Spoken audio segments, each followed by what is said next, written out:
Hello listeners, welcome to script Telugu podcast. నా పేరు విజయపల్ల. ఈరోజు నేను చెప్పబోయే టాపిక్ పేరు ఫ్యామిలీ. ఏంట్రా సడన్గా ఎమోషనల్ టాపిక్ అని అనుకుంటున్నారా? ఎప్పటి నుంచో చెప్పాలనుకుంటున్నాను ఈ టాపిక్ గురించి. ఎనీవే, సో ఫ్యామిలీ గురించి ఏం చెప్పబోతున్నాను మనకి ఆల్రెడీ తెలుసు కదా. ఇంట్లో ఫ్యామిలీ ఉంది కదా, మనం రెగ్యులర్గా మాట్లాడుతూ ఉంటాం కదా ఏంటి అని. కానీ what to expect from a family అనేది కొంత ఏజ్ బట్టి అలా మారుతూ ఉంటుంది. సో వాట్ టు ఎక్స్పెక్ట్ అనేది నేను చెప్తాను. అంటే వాట్ టు ఎక్స్పెక్ట్ అంటే చిన్నప్పుడు మనం ఏం కోరుకుంటాం ఫ్యామిలీ నుండి. అమ్మ మనకి సరిగా వంట పెడితే సరిపోతుంది టైంకి. మనం ఏదైనా షో చూడాలంటే టీవీ ఆన్ చేస్తే సరిపోతుంది. మనకి బట్టలు మార్చాలి, మన స్కూల్కి రెడీ చేయాలి. ఇది మనం ఎక్స్పెక్ట్ చేసేది. అది ఏజ్ బట్టి అలా మారుతూ ఉంటుంది. ఓకే, కొంత ఏజ్ వచ్చాక నీ అంతటి నువ్వే బట్టలు వేసుకుంటావు, కొంత ఏజ్ వచ్చాక నీ బ్యాగ్ నువ్వే సర్దుకుంటావు. బట్ స్టిల్ అమ్మ మాత్రం వంట వండి పెడుతూ ఉంటుంది. మనం అమ్మ నుంచి అది ఎక్స్పెక్ట్ చేస్తాం. ఇది అమ్మ పార్ట్ అనుకుంటే, అమ్మ మేజర్గా మనలే కాదు, మనతో ఉన్న మన సిబ్లింగ్స్ని, మన ఫాదర్ని, ఇంట్లో ఉన్న పెద్దవాళ్ళని, వాళ్ళందరినీ కూడా అమ్మే చూసుకుంటూ ఉంటుంది. సో ప్రయారిటీస్ అనేవి అమ్మ డిసైడ్ చేస్తుంది. ఓకే, వీటికి ఇది ఈ టైంకి ఇవ్వాలి, వాళ్ళకి ఈ టైంకి ఇది పెట్టాలి అనేది. సో అమ్మ is always an important factor మనకి. ఎప్పటి నుంచి, మన పుట్టినప్పటి నుంచి. అది అందరికీ తెలిసిందే. సృష్టిలో అమ్మ ఈజ్ మెయిన్ థింగ్ అని చెప్పి చాలామంది అన్నారు. మనందరికీ తెలుసు, ఒప్పుకుంటాం కూడా, దాని మీద ఆర్గ్యుమెంట్ లేదు ఇంక దాని గురించి. ఏజ్ వచ్చే కొద్దీ, అంటే మనకి ఏజ్ పెరిగే కొద్దీ, మనం 10th అయ్యాక, ఇంటర్ అయ్యాక, మన ఎక్స్పెక్టేషన్స్ టువర్డ్స్ మామ్ అండ్ మదర్కి తగ్గుతూ పెరుగుతూ అది మారుతూ ఉంటుంది. నువ్వు చిన్నప్పుడు ఏదైతే ఎక్స్పెక్ట్ చేస్తున్నావు, పెద్ద అయ్యాక అది ఎక్స్పెక్ట్ చేయవు, కొత్తది ఏదో ఎక్స్పెక్ట్ చేస్తావు. అంటే నువ్వు డబ్బులు ఎర్న్ చేసే టైంకి నువ్వు ఇంట్లోంచి బయటకు వచ్చి నువ్వు అమ్మకు ఫోన్ చేస్తే you expect your mom to pick up the call immediately. అది మన మెయిన్ ఎక్స్పెక్టేషన్. అంతేకాని అమ్మ మనకు వండి పెట్టడం is not an important thing. ఎందుకంటే మనం బయట ఉన్నాం కదా, మన ఇంటికి వెళ్దాం, మనం ఎక్కడో ఉంటున్నాం, వేరే చోట ఉద్యోగం చేస్తున్నాం. మనం ఆ టైంలో మన ఎక్స్పెక్టేషన్ ఏంటంటే, మనం ఫోన్ చేసినట్టు అమ్మ ఎత్తాలి. అమ్మ ఎత్తలేదు అనుకో, ఎప్పుడూ అంతే, అమ్మ ఎత్త ఫోను అని అనుకుంటాం. అది మన మేజర్ ఎక్స్పెక్టేషన్ ఏజ్ పెరిగాక. ఆ ఏజ్ నుంచి కొంచెం అమ్మ వాళ్ళు పెద్దవాళ్ళు అయ్యాక మనం ఎక్స్పెక్ట్ చేసేది ఏంటంటే, టైంకి వాళ్ళు మందులు వేసుకోవాలని మన ఎక్స్పెక్టేషన్ అమ్మ నుంచి. ఓకే, వాళ్ళు పక్కన ఉన్న, వేరే చోట ఉన్న, మన ఇంట్లోనే ఉన్నా సరే వాళ్ళ మందులు వాళ్ళు వేసుకోవాలని. కానీ వాళ్ళు వేసుకోకపోతే మన మేజర్గా మనం ఫీల్ అయ్యేది ఏంటంటే, ఎందుకు వేసుకోలేదు అని అడుగుతాం. అంతేకాని అరే అమ్మ నువ్వు వేసుకోలేదు, ఈ టైంకి మూడు అయ్యింది, నువ్వు మందు వేసుకోవాలని చెప్పి మనం ఇవ్వం. ఎందుకంటే మనం ఇంకా ఆ ఏజ్కి వెళ్ళలేదు కదా. సో ఆ ఏజ్కి వెళ్ళాక అమ్మ ఎక్స్పెక్టేషన్ ఏంటంటే, నేను మర్చిపోతే నా కొడుకు నా కూతురు ఈ మందు గురించి వాళ్ళు చెప్పాలి అనేది అమ్మ ఎక్స్పెక్టేషన్. ఆ తర్వాత అమ్మకి పెద్ద ఎక్స్పెక్టేషన్ కూడా ఉండదు. నువ్వు చెప్పడం మర్చిపోయినా, అమ్మ వేసుకోవడం మర్చిపోయినా, పర్లేదు, లేదా సాయంత్రం వేసుకుంటాను, లేదా రాత్రి వేసుకుంటాను అనేదే ఉంటుంది వాళ్ళకి. ఆ ట్యాబ్లెట్, మెడిసిన్ ఏదైనా సరే, they are not expecting anything to be honest. మనం ఎక్స్పెక్టేషన్ అలా మారుతున్నా, వాళ్ళ ఎక్స్పెక్టేషన్ మన నుండి ఏంటంటే, మనం ఎప్పుడు వాళ్ళకి ప్రేమగా ఉండాలనేది. ఎప్పుడు వాళ్ళు ఎక్స్పెక్ట్ చేసేది అదే. నాకు తెలిసి మదర్ ఎక్కువ ఎక్స్పెక్ట్ చేసేది, నా పిల్లలు నాతో ప్రేమగా ఉండాలని, ఆ తర్వాత భవిష్యత్తులో పైకి వెళ్ళాలని. అది ఎవ్రీ మదర్ ఉంటుంది. అది నా చైల్డ్ భవిష్యత్తులో పైకి వెళ్ళాలి. అలానే పక్కవాడు ఎవడైనా ఏమైనా కొనుక్కుంటే నా కొడుకు కూడా కొనుక్కోవాలనేది వాళ్ళకు ఉంటుంది. Irrespect of your financial status and your work, they want ఏంటంటే, ఇప్పుడు నీ ఫ్రెండ్ కారు కొనుక్కుంటే, పెద్ద కారు, అరే వీడు కూడా కొనుక్కోవాలి అని చెప్పి వాళ్ళు అనుకుంటారు. నీతో డైరెక్ట్గా చెప్పకపోవచ్చు, బట్ అనుకుంటారు. నీకు ఆ స్తోమత ఉందా లేదనే తర్వాత విషయం, బట్ నువ్వు కూడా కొనుక్కోవాలి అనేది మైండ్లో ఉంటుంది వాళ్ళకి. వాళ్ళ ఎక్స్పెక్టేషన్ అది. ఎందుకంటే నీ ఫ్రెండ్స్ వాళ్ళు అందరూ ఇలా చేస్తుంటే నువ్వెందుకు చేయకూడదు అన్నట్టు వాళ్ళకి ఉంటుంది చిన్నది. మనీ అదని సైడ్ పెట్టండి, బట్ అది వాళ్ళ మేజర్ ఎక్స్పెక్టేషన్. ఇది అమ్మ గురించి అనుకుందాం. నెక్స్ట్ నాన్న ఇట్స్ డిఫికల్ట్ టాపిక్. అంటే ఒక పోర్ట్రే చేయడానికి క్యారెక్టర్ అనేది, నాన్న అనే క్యారెక్టర్ చాలా డిఫికల్ట్ అండ్ కాంప్లికేటెడ్ క్యారెక్టర్ మొత్తం ఈ ఫ్యామిలీ అనే ట్రీలో. బికాజ్ నాన్న మనకి ఊహ తెలియనప్పుడు he's a pillar to be honest. అంటే అమ్మ అన్నీ వండి పెడుతుందని చేస్తుంది, కానీ నాన్న ఒక మోరల్ సపోర్ట్ మొత్తం ఫ్యామిలీకి, ఆ పిల్లాడు రేజ్ అవ్వడంలో. Be it good father and bad father. నేను ఇక్కడ ఏంటంటే నాన్న అనే టాపిక్ చెప్తున్నాను, కానీ మా నాన్న ఆ టైంలో ఊర్లో లేడు, ఆర్ మా నాన్న మా దగ్గర ఎప్పుడూ లేడు, ఎక్కడో ఉద్యోగం చేస్తూ ఉండేవాడు, అంత అమ్మే చూసుకునేది. Doesn't matter. నాన్నకి నువ్వు మాట్లాడే వరకు, నువ్వు మాటలు వచ్చే వరకు you're always a precious person. అంటే ఒక విధంగా చెప్పాలంటే, నాన్నకి నువ్వు తప్ప ఇంకొక లోకం ఉండదు. ఉన్నా సరే అది పక్కన పెట్టి నువ్వే లోకంగా బిహేవ్ చేసే టైం కూడా ఉంటుంది ఆ టైంలో. ఆ విషయం మనకు తెలియదు చిన్నప్పుడు, ఎందుకంటే మనకి ఊహ తెలియదు అంటాం కదా. ఆ విషయం నాన్న గురించి మనకు తెలీదు. కానీ ఈ కాంప్లికేటెడ్ క్యారెక్టర్ ఎందుకన్నానంటే, ఇదే నాన్న మనకి కొంచెం ఏజ్ వచ్చాక, అంటే పిల్లలు కొంచెం పెద్దవాళ్ళు అయ్యాక, ఈ నాన్న అంటే కొంచెం ఇదో పెరుగుతుంది, ఈర్ష్య పెరుగుతుంది. ఏంటి ఎప్పుడు కూర్చుంటాడు, అమ్మాయి ఎక్కువ పని చేస్తుంది, ఈయన ఎలా కూర్చుంటాడు, అన్ని చేయించుకుంటాడు ఏంటి అని చిన్నది ఉంటుంది. మనం కొంచెం పెద్ద అయ్యాక నాన్న మనకి పనులు కూడా చెప్తాడు, అత్తయ్య ఇత్తే అని. ఎప్పుడు నాకు చెప్తారని మీరు వెళ్ళరా అని మనకు వస్తుంది. ఈయనేంటి ఈయన వెళ్ళొచ్చు కదా, మనకేం చెప్తాడు, మన సినిమాకి వెళ్ళాలని టైం కరెక్ట్గా తేరా అంటే షాప్ నుంచి మనకి చిరాకు. ఏంటి నాకు చెప్తారేంటి కరెక్ట్గా వెళ్ళే టైంకి, ముందు గుర్తురాదా మీకు అన్నట్టు మనకు చిరాకు వస్తుంది. ఇది ఎక్స్పెక్టేషన్ ఏంటంటే ఆ టైంలో నీకు పని చెప్పకూడదు, నీకు పనిలో నువ్వు బిజీ కదా, నాన్న ఎందుకు నాకు చెప్తున్నాడు. ఇది కోపమో ఏదో కాదు, ఆర్ ఈర్షో అంటే not in a negative way, just that ఆయన చేసుకోవచ్చు కదా ఆయన పని అన్నట్టు. బట్ ఆయన ఎక్స్పెక్టేషన్ అంటే నువ్వు కొంచెం పెద్దవాడవే కదా, నీకు కొంచెం బాధ్యతలు అవి చెప్దామని. బట్ ఏదో నువ్వు సినిమాకి వెళ్తున్నావు కరెక్ట్గా ఆ టైంకి ఆపేసి నీ సినిమా వెళ్ళకూడకుండా చూడాలనేది కాదు అక్కడ పాయింట్. ఆయన ఎక్స్పెక్టేషన్ అది నీకు బాధ్యత నేర్పుతామని. ఇది నెగిటివ్గా తీసుకుంటే అరే అన్నీ నాకే చెప్తున్నాడు ఇదే టైంకి అన్నట్టు మనం నెగిటివ్గా తీసుకోవచ్చు. కానీ అదే పాజిటివ్గా తీసుకుంటే నీకు టైం మేనేజ్మెంట్ కోసం నీకు పనికి వస్తుందేమో. మనకి అంత ఆలోచన ఉండదు కదా ఆ ఏజ్లో, సరేలే చేస్తానులే అని చెప్పి వెళ్ళిపోతాం. తర్వాత పెరిగే కొద్దీ, వయసు పెరిగే కొద్దీ మనకి అమ్మ మీద ఉన్న ప్రేమ పెరుగుతుంది. టు బీ ఆనెస్ట్ నేను చెప్తున్నాను, అమ్మ మీద ఉన్నది అంటే గుడ్ మదర్ బ్యాడ్ మదర్ తర్వాత మళ్ళీ డిస్కస్ చేద్దాం. ఎందుకంటే నేను ఫ్యామిలీ గురించి మాట్లాడడం మొదలు పెడితే నేను ఒకసారి నా గాడ్ టాపిక్లో కూడా చెప్పాను, మన డేస్, అవర్స్, ఇయర్స్ అలా మాట్లాడుతూ ఉండొచ్చు, గాడ్ గురించి డిబేట్ చేస్తూ ఉండొచ్చు. అలాగే same with family. Okay, not every family is happy, not every family is sad. అందుకని నేను ఇక్కడ సాడ్ ఆర్ హ్యాపీ ఫ్యామిలీ గురించి మాట్లాడలేదు, in general family, how father mother అని మాట్లాడతాను. హ్యాపీ అండ్ సాడ్ ఫ్యామిలీ గురించి ఇంకా టాపిక్లోకి ఇంకొంచెం డెప్త్లోకి వెళ్ళాక మాట్లాడదాం. ఓకే, సో ఇక్కడ బేసిక్గా నాన్న మనకి చెప్పేది ఏంటంటే, ఓకే వీడికి బరువు తెలియాలి, వీడికి బాధ్యత తెలియాలి అని చెప్పి నాన్న కొన్ని బాధ్యతలు మనమే పెడతాడు. దాని మీనింగ్ ఏంటంటే మనం నాన్నని అసహించుకోకూడదు ఆ టైంలో. కానీ యూనో ఆ టైంలో స్టార్ట్ అవుతుంది. ఏ టైంలో నువ్వు టీనేజ్ నుంచి నువ్వు చదువుకుని ఇంజనీరింగ్ అయ్యి ఆర్ డిగ్రీ అయ్యి ఆర్ నీ యూనివర్సిటీ అయ్యి ఇదంతా అయ్యే టైంలో ఆ రిలేషన్షిప్ కొంచెం స్పాయిల్ అయ్యే ఛాన్సెస్ ఉంటాయి between you and your dad. ఏదైనా ఉంటే వెళ్ళి అమ్మకు చెప్తాను, ఏంటమ్మా ఎప్పుడు ఆయన నాకు చెప్తారు ఈ టైంలో, నేను వెళ్ళాల్సింది ఇది ఈ టైంకి అని చెప్పి అమ్మకు చెప్పుకుంటూ ఉంటాను తప్ప నాన్నని ఎదిరించడానికి ఆలోచిస్తాం. ఎందుకంటే వీఆర్ స్టిల్ డిపెండెంట్. మనం ఇంకా నాన్న మీద డిపెండ్ అయ్యే ఉన్నాం. మనకి ఇంట్లో నాన్న అమ్మ లేకపోతే మనకి ఫుడ్ అనేది రాదు, మనకి బెడ్ అనేది సాగదు, మనకి ఇల్లు అనేది ఉండదు. ఫస్ట్ ఆఫ్ ఆల్ వాళ్ళని ఎదిరించేసి బయటకు వచ్చేస్తే ఆ తర్వాత విషయం, బయటకు వచ్చి పానీపూరి అమ్ముకున్నామా, చాట్ బండి పెట్టుకున్నామా తర్వాత విషయం. బట్ మనకి ఓకే మన కంఫర్ట్ మనకు ఉండదు ఫస్ట్ ఆఫ్ ఆల్, అది మెయిన్ పాయింట్. సో ఆ టైంలో మనం నాన్న ఏమన్నా వెళ్ళి అమ్మకి చెప్తాం, అమ్మ ఏమన్నా మన అమ్మాయి కదా ఏమందు జనరల్గా, సరేలే ఇది ఒకసారికి చేసేసి అంటే మనం వెళ్ళి చేసుకుంటూ వెళ్ళిపోతాం. సో వాట్ టు ఎక్స్పెక్ట్ అంటే నాన్న నుంచి, ఇది కాంప్లికేటెడ్ క్యారెక్టర్ అని చెప్పాను కదా నాన్నది, ఇది కొన్నాళ్ళు అలాగే ఉంటుంది. ఎన్నాళ్ళు ఎలా ఉంటుంది అంటే ఆయన రిటైర్ ఆర్ ఉద్యోగం చేస్తున్నట్టు రిటైర్ అయితే బిజినెస్ 60-65 దాటాక ఆయనకి టు బి ఆనెస్ట్ పెద్ద ఎక్స్పెక్టేషన్స్ ఉండవు నీ నుండి. నువ్వు ఫోన్ చేయాలనో లేకపోతే నువ్వు మెసేజ్ పెట్టాలనో, ఆయన బర్త్డేకి నువ్వు విష్ చేయాలనో ఏనాడు ఉండదు. ఆయన 40 దాటిపోయిన దగ్గర నుంచి పట్టించుకోడు నిజంగా. నువ్వు విష్ చేసావా, ఫోన్ చేసావా, నువ్వు గ్రీటింగ్ కార్డు కొన్నావా, ఆయన బర్త్డేకి ఆయన మందులు వేసుకున్నారని అడిగావా, ఇవేమీ పట్టించుకోరు ఆయన. He's not expecting anything from you. The only thing is expecting is నీ లైఫ్లో నువ్వు జాగ్రత్తగా ఉండు, నీ లైఫ్లో నువ్వు బాగా ఉండు, నువ్వు నీ ఉద్యోగం సరిగ్గా చేసుకో, నీ చదువు నువ్వు సరిగ్గా చదువుకో, నీకు పెళ్ళి అయితే నీ పిల్లలు నువ్వు సరిగ్గా చూసుకో, నీ పిల్లల్ని నువ్వు సరిగ్గా చూసుకో. అది ఆయన ఎక్స్పెక్టేషన్ నీ నుండి. అది కూడా నీకేం చెప్పడు వచ్చి ఆయన. నాన్న క్యారెక్టర్ అలాంటిది. మనకు అనిపిస్తుంది మనం ఎప్పుడైనా ప్రాబ్లం ఉన్నప్పుడు ఆర్ మనం జాయింట్ ఫ్యామిలీలో పర్టికులర్గా మనం ఏదైనా ప్రాబ్లంగా ఉన్నప్పుడు, ఇదేంటి నాకు ఈయనేం అడగట్లేదేంటి, ఇవాళ ఎలా అయింది నేను అడగట్లేదేంటి, ఇవాళ ఏమి చేయట్లేదు అడగట్లేదేంటి, ఎందుకు డల్గా ఉన్నామని అడగట్లేదేంటి, రెగ్యులర్గా మనం ఆయన చూస్తూ ఉంటే ఇది మన ఎక్స్పెక్టేషన్. కాకపోతే ఆయన నిజంగా చెప్తున్నాం కదా, ఆయన పట్టించుకోడు ఇవేమీను. బికాజ్ ఆయన ధోరణి వేరు, వేరే ఆయన ఆలోచనలన్నీ మారిపోతూ ఉంటాయి ఇయర్ ఆన్ ఇయర్. ఆయన వయసు పెరిగే కొద్దీ నువ్వు నీ సంగతి నువ్వు చూసుకుంటున్నా లేదా, నువ్వు వెళ్ళి అడిగావనుకో హీ వోంట్ హెసిటేట్. నాన్న ఇలా ప్రాబ్లం వచ్చింది, డాడీ ఇలాగా ఒక ప్రాబ్లం వచ్చింది, ఇది కొందాం అనుకుంటున్నాను, పలానా చోట ల్యాండ్ కొందాం అనుకుంటున్నాను, ఈ పలానా కంపెనీ మారి ఈ కంపెనీలో జాయిన్ అవుదాం అనుకుంటున్నాను. ఆయనకి ఆ కంపెనీ గురించి తెలియకపోవచ్చు. ఆయన చదువుకున్న ఫాదర్ అయితే ఆయన నీకు చెప్తారు, ఓకే ఇలా చేయరా అలా చేయరా, ఇలా చేయపోని మంచి కంపెనీ అని చెప్పచ్చు చదువుకున్న ఫాదర్ అయితే.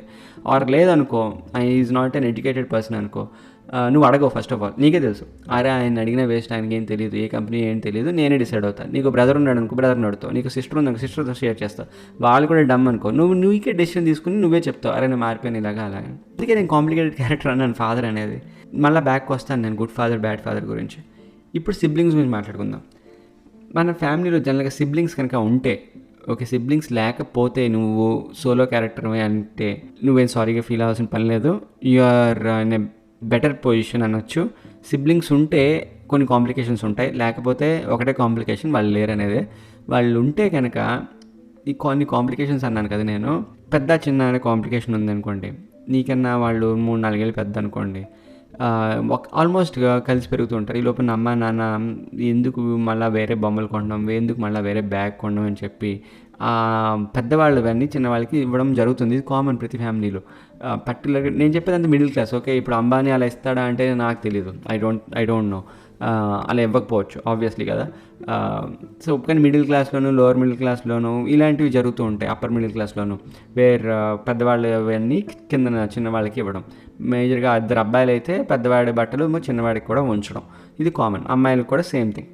ఈ సిబ్లింగ్స్ ఇదంతా కూడా మీ స్తోమత, అంటే డబ్బున్న వాళ్ళు డబ్బు లేని వాళ్ళు అనే కాన్సెప్ట్ కనుక ఆలోచించుకుంటే, అందరూ ఒక స్కూల్కి వెళ్తే వెరీ గుడ్. లేదంటే వాళ్ళ చదువులు కూడా వెరైటీగా వేరువేరుగా ఉంటాయి. కానీ అందరూ ఒక స్కూల్కి, ఇప్పుడు అన్నయ్య చదివిన స్కూల్లోనే అక్క చదవాలి, అక్క చదివిన స్కూల్లోనే తమ్ముడు చదవాలి, తమ్ముడు చదివిన స్కూల్లోనే, అంటే ఫస్ట్ పిల్లడు, సెకండ్ పిల్లడు, 3వ పిల్లడు, 4వ పిల్లడు అనుకుంటే అందరూ ఒక స్కూల్కి వెళ్ళాలని అనుకుంటారు. బాగా చదివితే, ఒక ఫస్ట్ వాడు చదివితే ఫస్ట్ వాడినే బేసిక్గా వాడు గిన్ని పిగ్ లాంటి వాడు, అన్ని చోట్ల పెడుతూ ఉంటారు. బాగా చదువుతున్నాడు ఇక్కడ అని చెప్పి మిగిలిన 2 పిల్లల్ని ఒక నెక్స్ట్ వాడిని కూడా అందులో పెట్టేస్తారు. కాకపోతే ఇప్పుడు ఫ్యామిలీ కనుక ట్రబుల్ ఉందనుకోండి, మనీ ప్రాబ్లం, ఒకరిని బాగా చదివించుకుంటారు డెఫినెట్గా. రెండో వాళ్ళని జనరల్గా కొంచెం తక్కువ కాలేజీలోనో తక్కువ స్కూల్స్లోనో వేస్తారు, ఎందుకంటే డబ్బుల వల్ల. అన్ని ఫ్యామిలీస్లో చేస్తాయా అంటే చేయకపోవచ్చు, కానీ majority of lower middle class వాళ్ళు ఇలా చేస్తారు. అండ్ ఇక్కడ ఇంకొక ప్రాబ్లం ఏమొస్తుందంటే సిబ్లింగ్స్ తోటి, పర్టికులర్గా అందరు సిబ్లింగ్స్లో ఒకలా సెటిల్ అవ్వలేరు లైఫ్లో. ఓకే, అంటే ఇప్పుడు మీ నాన్న మీకు ఇద్దరికి ఆస్తి ఒకలా ఇస్తే వేరు, బట్ ఆస్తి ఇవ్వకుండా మిమ్మల్ని మీరు సంపాదించుకోండి అంటే అక్కడ ఒకడు బాగా సెటిల్ అవ్వచ్చు, ఇంకోటి బాగా సెటిల్ అవ్వకపోవచ్చు. ఇలాంటి టైంలో బేసిక్గా మనకి ఫ్యామిలీ నుంచి మేజర్గా ఎక్స్పెక్ట్ చేసేది ఏంటి? Support, compassion, empathy, sympathy, security. ఇవి మనం మేజర్గా ఫ్యామిలీ నుంచి ఎక్స్పెక్ట్ చేసేది. పర్టికులర్గా సిబ్లింగ్స్ మధ్యన ఇది ఉండాలి. అమ్మ పిల్లలు మధ్యన సెక్యూరిటీ ఉంటుంది, ప్రేమ ఉంటుంది, ఎంపతి ఉంటుంది. కానీ సిబ్లింగ్స్ మధ్యన ఇది ఒకప్పుడు ఉండేది బాగా, నాకు తెలిసినప్పుడు. ఈ జనరేషన్స్లో ఇది తగ్గుతోంది. మెజారిటీ ఏంటంటే, ఇప్పుడు ఒకడు ఉద్యోగం చేస్తున్నాడు అనుకోండి, తమ్ముడు ఏం ఉద్యోగం చేయట్లేదు అనుకోండి, వాడేం ఉద్యోగం చేయట్లేదు, వాడేం ప్రయత్నించట్లేదు అని వదిలేసేవాళ్ళు ఎక్కువ ఉన్నారు తప్ప, వాడికి ఏదో ఒకటి తెప్పిద్దాం, వాడికి ఏదో హెల్ప్ చేద్దాం అనుకునే వాళ్ళు ఈ జనరేషన్లో, పర్టికులర్గా నేను ఈ జనరేషన్ అంటే ఈ జెన్ఎక్స్ వాళ్ళు పర్టికులర్గా ఎవరు నాకు కనపడలేదు ఇప్పటిదాకా. ఓకే, తమ్ముడుకి చెల్లికి బాగా హెల్ప్ చేయాలి అని చెప్పి కష్టపడి ఫ్యామిలీని అంతటిని ముందుకు తీసుకెళ్ళేది అలాంటి గ్యాంగ్ లీడర్ అనేలాంటి వాడు ఎవడు ఇంకా లేడని నా అభిప్రాయం ఇప్పటి వరకు.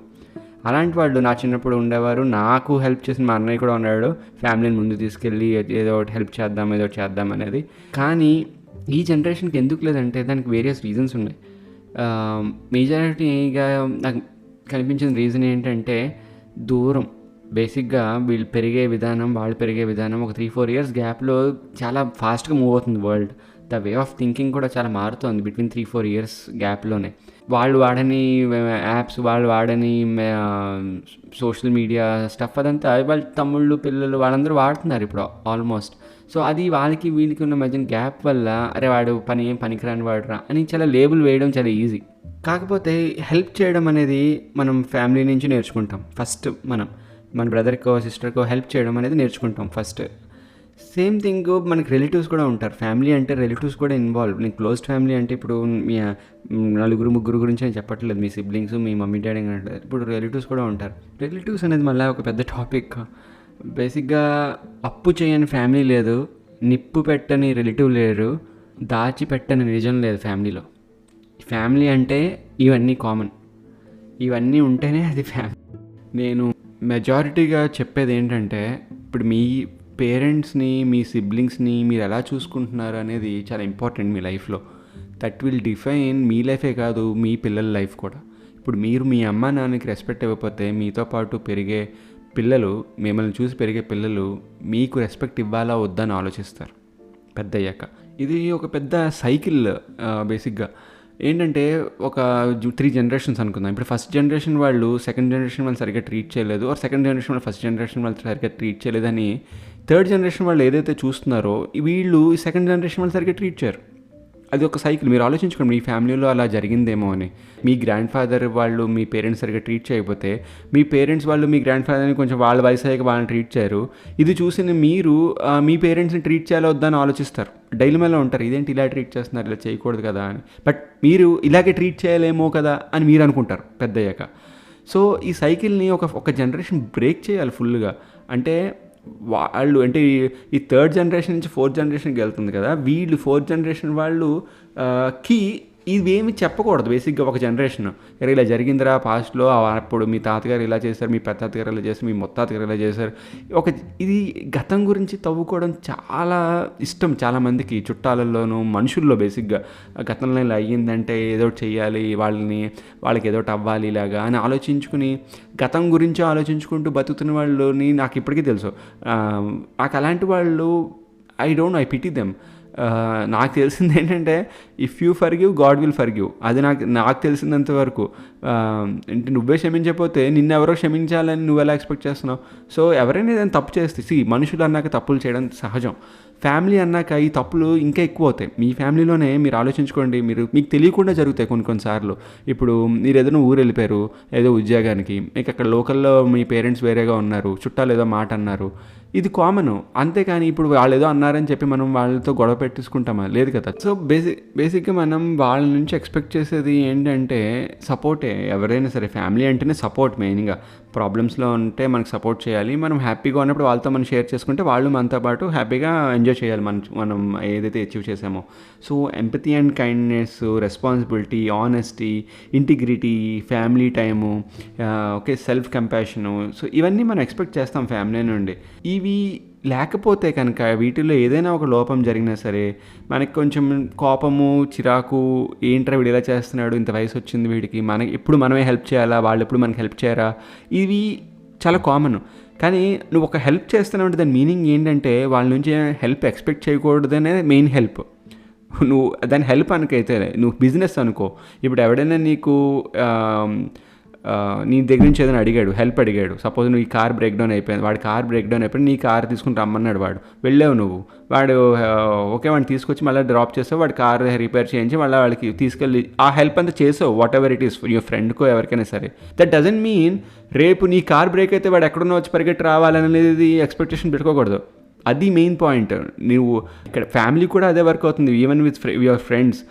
హెల్ప్ అంటే మెయిన్ మీ రీజన్ ఆర్ మీనింగ్ ఏంటంటే నువ్వు తిరిగి ఎక్స్పెక్ట్ చేయకపోవడమే హెల్ప్. అంతేకాని ఇవాళ నేను హెల్ప్ చేశాను రా, రేపు నాకు వాడు హెల్ప్ చేయాలనేది ఉండకూడదు. ఇది నేను చాలాసార్లు ఆలోచించాను. నాకు చాలామంది నిజంగా హెల్ప్ చేశారు నా లైఫ్లో. ఒక ఫ్రెండ్ అయితే వేరే కంట్రీ నుంచి వచ్చి నా కోసం హెల్ప్ చేసి మళ్ళీ వెళ్ళాడు. దట్ డజంట్ మీన్ దట్ ఇప్పుడు వాడు ఏదైనా ప్రాబ్లంలో ఉంటే నేను 100% వెళ్తానని కాదు కదా, నా సిచ్యువేషన్ కూడా నేను చూసుకోవాలి కదా. ఇట్ డజంట్ మీన్ దట్ నాకు వెళ్ళాలని కాదు, నా సిచ్యువేషన్ నాకు హెల్ప్ చేయాలి ఫస్ట్ ఆఫ్ ఆల్. నేను వాడి దగ్గరికి వెళ్ళాలంటే ఇప్పుడు వాడు వచ్చాడంటే వాడి సిచ్యువేషన్ హెల్ప్ చేస్తే వాడు నాకు వచ్చి హెల్ప్ చేశాడు. అలాగే నా సిచ్యువేషన్ నాకు హెల్ప్ చేస్తే definitely I will go and help. నా సిచ్యువేషన్ నాకు హెల్ప్ చేసి నేను వెళ్ళలేదు అనుకో ఆ టైంకి, దట్స్ ఎ బిగ్ థింగ్. అంటే వాడు ఎక్స్పెక్ట్ చేశాడని వెళ్ళకపోవడం గురించి కాదు అక్కడ. సీ ద లాజిక్ ఈజ్ నీకు హెల్ప్ చేయాలని ఉండాలి ఫస్ట్ ఆఫ్ ఆల్.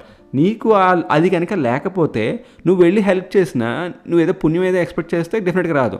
నువ్వు వాడి నుంచి హెల్ప్ ఎక్స్పెక్ట్ చేస్తున్నావు అంటే డెఫినెట్గా పుణ్యం కూడా హెల్ప్ ఎక్స్పెక్ట్ చేస్తున్నావు నువ్వు, నీకు అది దక్కదు. ఫస్ట్ అది మెయిన్ పాయింట్. నువ్వు హెల్ప్ అంటే you should not expect anything. Same with siblings. ఇక్కడ సిబ్లింగ్స్ విషయంలో కూడా మనం ఎవరికైనా హెల్ప్ చేస్తే బ్రదర్ ఆర్ సిస్టర్కో, దట్ డజంట్ మీన్ దట్ వాళ్ళు నాకు హెల్ప్ చేయాలి తిరిగి అని కాదు.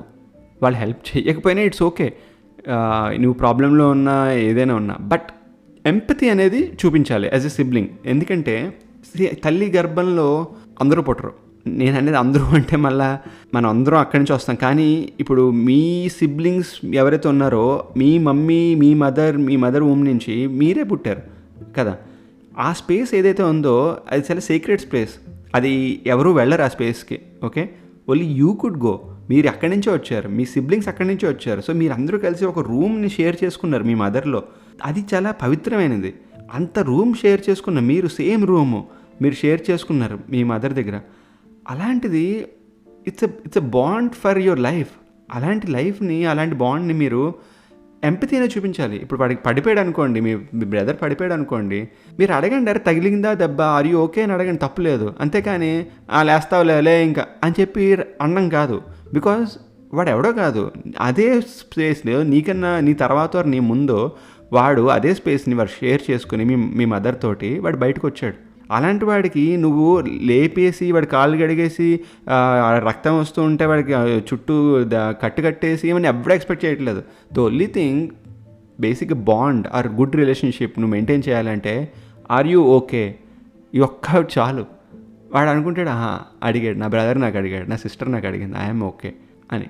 If you are not okay you will tell obviously, I'm not okay, I need some help అంటే హెల్ప్ చేయరా నిజంగా? ఎంత సిబ్లింగ్ అయినా సరే, ఎంత కక్ష ఉన్నా సరే, నువ్వు నిజంగా బాధలో రక్తం వస్తుంటే హెల్ప్ చేయరా? పక్కన ఏం తెలియని వాడు కూడా హెల్ప్ చేస్తాడు. ఏం తెలియదు కదా వాడు అందుకే హెల్ప్ చేస్తాడు మనం అనుకోవచ్చు, but still sibling will definitely help. And happy family అనేది ఇది ఎలా చెప్పాలో అర్థం కావట్లేదు. హ్యాపీ ఫ్యామిలీ అనేది చాలా ఇంపార్టెంట్. ప్రతి ఫ్యామిలీలోనూ ప్రాబ్లమ్స్ ఉంటాయి. Okay, no family is always happy and no family is always sad. అందరికీ ఆ అప్స్ అండ్ డౌన్స్ ఉంటాయి లైఫ్లో, ప్రతి ఫ్యామిలీలోనూ. అది బీట్స్ ఈ మనీ అయినా అవ్వచ్చు, లేకపోతే ద ఎన్వైరన్మెంట్ అయినా అవ్వచ్చు, లేకపోతే అది వాళ్ళు పెరుగుతున్న సిచ్యువేషన్స్ వల్ల వాళ్ళ సర్కమ్స్టాన్సెస్ ఫేస్ చేస్తున్నవైనా ఏదైనా అవ్వచ్చు, వాళ్ళు అన్హ్యాపీగా ఉండడానికి ఆర్ హ్యాపీగా ఉండలేకపోవడానికి. హ్యాపీగా ఉన్నప్పుడు మనం చాలా మాట్లాడుకుంటాం, ఓకే, చాలా కబుర్లు చెప్పుకుంటాం విత్ ఇన్ ఫ్యామిలీ. కానీ మీరు అబ్జర్వ్ చేస్తే లాస్ట్ టైం కొంత ఏజ్ వచ్చాక, అంటే మీరు మీ ఇంజనీరింగ్కి వెళ్ళాక ఆర్ మీ డిగ్రీకి వెళ్ళాక, మీరు మీ కాలేజ్ అంతా చదువుతున్న టైంలో మీ ఫ్యామిలీలో ఉన్న 3-4 close family, I mean family, your siblings and your mother father, మీరు 4 or 5 కలిసి కూర్చుని నవ్వుకుని ఉన్న రోజులు ఎన్ని ఉన్నాయి? ఉండవు. మీరు చిన్నప్పుడు మీకు గుర్తుంటుందో లేదో నాకు తెలియదు, కానీ మీరు బాగా చిన్నప్పుడు ఇలాంటి రోజులు చాలా ఉంటాయి. ఏజ్ పెరిగే కొద్దీ వి సమ్హౌ లూజ్ ఫోకస్, మర్చిపోతాం. నవ్వాలి, నలుగురితో కలిసి నవ్వుతూ ఉండాలి, ఫ్యామిలీతో కలిసి ఉండాలి, ఈ 5-6 మనం బాండ్ ఇదంతా మనం మర్చిపోయి పనుల్లో పడిపోయి, మనం చేసే వర్క్లో పడిపోయి మర్చిపోతూ ఉంటాం. ఇది చాలా ఈజీ అనిపిస్తుంది చేయడానికి, మాట్లాడడానికి, అరే చేసేయచ్చు, నవ్వేయచ్చు అని. బట్ నువ్వు ఒక్కసారి కాన్వర్సేషన్ స్టార్ట్ చేయి నీ సిబ్లింగ్స్ తోటి, కొంచెం ఏజ్ వచ్చాక. ఒక జోక్ చెప్పినా సరే నవ్వు రాకపోవచ్చు, ఒక మాట మాట్లాడాలంటే 2-3 సార్లు ఆలోచించవచ్చు, ఇది చెప్తాడు ఫీల్ అవుతాడేమో అని అనుకోవచ్చు. ఎందుకంటే మనం పెరిగిన వాతావరణం అదంతా. ఇప్పుడు కరెంట్ జనరేషన్లో ఈ సోషల్ మీడియాతోటి, ఈ వాట్సాప్ వచ్చాక పర్టికులర్గా నాకు నచ్చింది ఏంటంటే, మనం టైప్ చేసే conversation, be it brother or be it sister or ఎవరైనా అవ్వచ్చు, ఆ టోన్ తెలియదు మనకి. అరే వీడు హాయ్ అని పెట్టాడు అనుకోండి, ఈ హాయ్ అంటే ఇది ఏ రకమైన హాయ్ రా అనా, లేకపోతే రే హాయ్ ఏంటి అన్న అలాంటి హాయా? ఈ వాట్సాప్ వచ్చాక పర్టికులర్గా ఈ టోన్ అనేది మనకు అర్థం కావట్లేదు.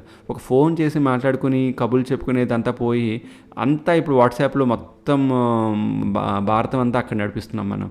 అందులో టోన్ తెలియట్లేదు. వాడిని సరదాగా మాట్లాడుతున్నాడు, సీరియస్గా మాట్లాడుతున్నాడు, ఎటకారంగా మాట్లాడుతున్నాడు.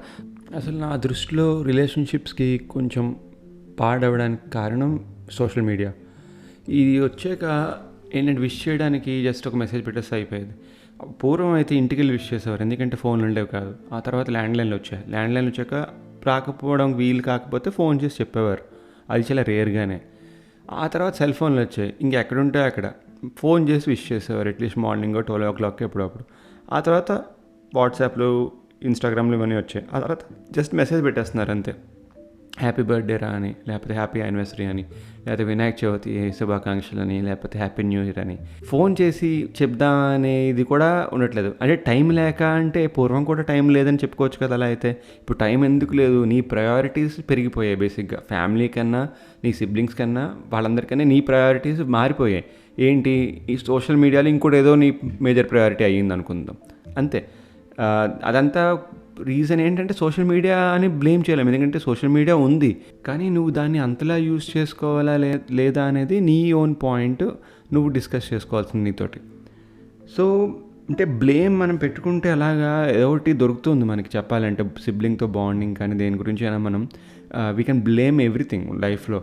కానీ అలా బ్లేమ్ చేసుకుంటూ కూర్చుంటే చివరికి ఏమీ ఉండదు. నేను ఇంకొక మేజర్ పాయింట్ సిబ్లింగ్స్ బాండ్ గురించి చెప్పాల్సింది, వాళ్ళ పేరెంట్స్కి మేజర్ క్రెడిట్ ఇవ్వాలి. అంటే వాళ్ళ బాండ్ ఉన్నా బాండ్ లేకపోయినా it is totally parents fault or parents కృషి. ఓకే, బాండ్ ఉందంటే పేరెంట్స్ కృషి, బాండ్ లేకపోతే పేరెంట్స్ సరిగ్గా చేయలేదని చెప్పచ్చు ఆ విషయంలో. ఎందుకంటే ఇప్పుడు కొంతమంది అంటే పూర్వం ఏజ్ డిఫరెన్స్లు ఉండేవి కదా, లైక్ ఇప్పుడు 8 మంది 9 మంది పిల్లలు ఉన్నప్పుడు ఫస్ట్ వాళ్ళకి లాస్ట్ వాళ్ళకి వచ్చేసరికి ఏజ్ ఈజీగా 10 ఇయర్స్ 15 ఇయర్స్ గ్యాప్ ఉంటుంది అంతమంది పిల్లలు పుట్టాక. కానీ అలా అని చెప్పి ఫస్ట్ వాళ్ళకి లాస్ట్ వాళ్ళకి ఆ బాండ్ లేదనుకుంటున్నారా? లైక్ మన పేరెంట్స్ని కానీ, మన పేరెంట్స్ వాళ్ళ సిబ్లింగ్స్ కానీ, వాళ్ళ పై వాళ్ళు కానీ చూసుకుంటే ఆ జనరేషన్లో ఆ బాండింగ్ అది ఉంది. ఎందుకంటే ప్రతి పండక్కి, ప్రతి అకేషన్కి, ప్రతి ఫెస్టివల్కి కలిసి చేసుకునేవారు కాబట్టి ఆ పైన ఉన్న వాళ్ళకి కింద ఉన్న వాళ్ళకి 10 ఇయర్స్ 12 ఇయర్స్ గ్యాప్ ఉన్నా సరే వాళ్ళ మధ్యన బాండింగ్ అలా ఉండింది. కానీ ఇప్పుడు ఆ 4-5 ఇయర్స్ గ్యాప్కే వాళ్ళు ఏమవుతుందంటే ఇంట్లోంచి ఒకళ్ళు ముందు బయటకు వెళ్ళిపోతారు, వాళ్ళు నెక్స్ట్ వెళ్తారు. ఈ మధ్యన గ్యాప్ ఒకటి పెరిగిపోయింది బాగాను. కలుసుకోవడం ఏంటంటే ఆఫీస్ పని ఉందని, పండక్కి రారా అంటే ఏదో పని ఉందని, లేకపోతే కలవాలా ఇప్పుడు అని ఏదో ఒక అది ఏంటి అనేది ఒక రీజన్ కాదు, 100 రీజన్లు వెతుక్కుంటున్నాను దేనికి కలవకపోవడానికి. కలవడానికి ఏంటి రీజన్ అంటే వాడు మన బ్రదరు, వాడు మన సిస్టరు, వాడు మన సిబ్లింగు అనేది ఒక్క రీజనే. కానీ కలవకపోవడానికి 100 రీజన్లు దొరుకుతున్నాయి ఇప్పుడు సోషల్ మీడియాలో. ఫ్రెండ్స్ వీళ్ళందరూ ఎక్కువ అవడం వల్ల. పూర్వం ఏంటంటే చుట్టాలు, కజిన్స్ వీళ్ళందరితో కలిసి చేసుకునేవాళ్ళు. ఇప్పుడు కేవలం సిబ్లింగ్స్తో చేసుకుంటున్నారు. సిబ్లింగ్స్లో అందరూ కలిసి రావట్లేదు మళ్ళీ. ఇప్పుడు ఇద్దరు వేరే వేరే లొకేషన్స్లో ఉంటే ఇద్దరు కలవడానికి ఇప్పుడు ఎన్నో డేస్ మంత్స్ పడుతుంది. ఒకప్పుడు అలా కాదు కదా, ఎవ్రీ ఫెస్టివల్ కలిసి చేసుకునేవారు. ఇప్పుడు దూరంగా ఉంటున్నా ఎక్కడున్నా సరే కలవడానికి రీజన్ అనేది వెతుక్కుంటున్నాం. అరే ఎందుకు కలవాలి, ఇప్పుడు ఒక వీకెండ్ వచ్చింది అయితే ఏంటి, ఇప్పుడు నేను వీకెండ్ వస్తున్నా వేరే పనులు ఉన్నాయి, నేను సినిమాకి వెళ్ళాలి, ఫ్రెండ్స్ ఆడుకోవాలి, వేరే చోట్లకి వెళ్ళాలి. కానీ అలా అంతేగాని మన బ్రదర్కి ఒకసారి ఫోన్ చేద్దామా, మన సిస్టర్కి ఒకసారి ఫోన్ చేద్దామనే థాట్ రావట్లేదు జనాలకి అంత ఈజీగా. ఇది ఏంటంటే మనకి బాగా బోర్ కొడితే ఇప్పుడు ఫోన్ చేయాలా, ఓకే ఎవరున్నారు ఇప్పుడు చేయడానికి అన్నట్టప్పుడు చేస్తున్నాం. లేకపోతే అవసరం అంటే ఇప్పుడు ఏదైనా తెలుసుకోవాలి, అమ్మ నాన్న లేకపోతే చుట్టాలు వీళ్ళ గురించి ఏదైనా చెడు జరిగినా మంచి జరిగినా అప్పుడు ఒక మాట మాట్లాడాలి కాబట్టి మాట్లాడాల్సిన అవసరం వస్తుంది అంతే. ఇప్పుడు జరుగుతున్న సిచ్యువేషన్ ఇలా ఉంది ప్రపంచంలో. అండ్ ఫ్యూచర్లో ఎలా ఉంటుంది అంటే దీనికన్నా అధ్వానంగా ఉంటుంది సిచ్యువేషన్. వాళ్ళు ఎంత కలిసి పెరిగినా సరే ఒక్కసారి వాళ్ళు వేరే వేరే పాత్స్లో వెళ్తున్న తర్వాత, ఉద్యోగాలు చదువుల్లో వెళ్ళిన తర్వాత వీళ్ళ మధ్యన గ్యాప్ చాలా దారుణంగా పెరుగుతుందని నా అభిప్రాయం, నా అంచనా కూడా. అది ఎందుకు అంటే నేను గత 20 ఏళ్లలో చూశాను కాబట్టి ఈ చేంజ్ ఎలా అయితే అవుతుందో మన ప్రపంచంలో ఫ్యూచర్లో ఇంకొక 10-15 ఏళ్లలో ఈ సిబ్లింగ్ బాండ్ అనేది కూడా చాలా తగ్గిపోతుంది. దానివల్ల ఏమవుతుందంటే కైండ్నెస్ తగ్గిపోతుంది, దానివల్ల ఆనెస్టీ తగ్గిపోతుంది, దానివల్ల ప్రేమ తగ్గిపోతుంది. ఆ తర్వాత అవసరం ఉంటేనే మాట్లాడతాం, ఆల్రెడీ అది ఉంది, అవసరం ఉంటేనే మనం మాట్లాడతాం అనే సిచ్యువేషన్కి వచ్చేసాం. ఆ తర్వాత ఈ వాట్సాప్లు ఇవన్నీ పెరగడం వల్ల ఇప్పుడు ఎలా అయితే బర్త్డేస్కి ఒక విష్ పడేస్తున్నారో ఫ్యూచర్లో అది కూడా తగ్గిపోతుంది. సో ఎక్స్పెక్టేషన్స్ తగ్గించుకుంటే మంచిది ఫ్యూచర్లో వెళ్ళే వాళ్ళకి. దట్ ఇలాగే ఉంటుంది ప్రపంచం, ఇలాగే ఉంటారు మన సిబ్లింగ్స్ అందరూ కూడా అని. అంతకుమించి మనం ఎక్కువగా ఆలోచించి ఏదో చేసేది లేదు ఇక్కడ. అండ్ ఇది మ్యూచువల్, ఎప్పుడైనా సరే ఒక బాండ్ అనేది, ఫ్రెండ్షిప్ అయినా సరే, లవ్ అయినా సరే, ఇది ఒక మ్యూచువల్ అండర్స్టాండింగ్. అది ఒకరి దగ్గర ఉండి ఇంకోరి దగ్గర లేకపోతే ఆబ్వియస్గా ఏ రిలేషన్షిప్ అయినా, ఎనీ రిలేషన్షిప్ స్పాయిల్ అవుతుంది. ఈవెన్ సిబ్లింగ్ రిలేషన్షిప్ కూడా స్పాయిల్ అవుతుంది వెరీ సూన్. అది ఆల్రెడీ నేను చూస్తున్నాను గత 20 ఇయర్స్లో ఎలా చేంజ్ అయ్యింది అనేది ప్రపంచంలో. ఈ నెక్స్ట్ 20 ఇయర్స్ ఇంకా దారుణంగా ఉండబోతుంది. అది ఇంత మరి దారుణంగా ఉండబోతున్న సిచ్యువేషన్ మనం ఎలా హెల్ప్ చేయగలము అనుకుంటే, నిజం చెప్పాలంటే మనం ఒకరిద్దరితో ఏమీ అయ్యేది కాదు. ఎందుకంటే ఇప్పుడు నా ఫ్రెండ్స్లో కూడా చాలామంది వాళ్ళ సిబ్లింగ్స్కి చాలా ఇంపార్టెన్స్, రెస్పెక్ట్ ఇస్తారు. అంటే నేను నా కళ్ళారా చూశాను వాళ్ళని. అంటే చిన్నప్పుడు చూసినప్పుడు వీళ్ళు కొంచెం ఎక్కువ చేస్తున్నారు అనిపించింది. ఎందుకంటే మనం అంత ఎక్కువ చేసేవాళ్ళం కాదు జనరల్గా సిబ్లింగ్లో, మనం రియాలిటీ కొంచెం దగ్గరగా ఉంటాం. కానీ వాళ్ళు కొంచెం మెలో డ్రామా అంతా ఉండేది వాళ్ళకి. అది ఇప్పటికీ కూడా నడుస్తుంది. వేరెవర్ దే ఆర్, లైక్ ఎక్కడ దూరంగా ఉన్నా సరే వాళ్ళు చాలా బాగా మాట్లాడుకుంటూ ఉంటారు. ప్రతిరోజు ఏదో ఒకటి చెప్పుకుంటూ ఉంటారు, ఫోన్ చేస్తూ ఉంటారు. నేను చెప్తున్నాను కదా, మీరు మాట్లాడితేనే పెరుగుతుంది ఎక్కువ బాండ్. ఫోన్ చేయకుండా టెక్స్ట్ మెసేజ్ పంపించేసి పండక్కి, నువ్వు బర్త్డేకి ఒకసారి అలా చేయడం వల్ల ఇంకా దూరం పెరుగుతుంది, కానీ ఏమీ అక్కడ పెద్ద ఉపయోగం ఉండదు. సో మీరు దూరంగా ఉంటే కనుక I suggest you to talk to your siblings regularly.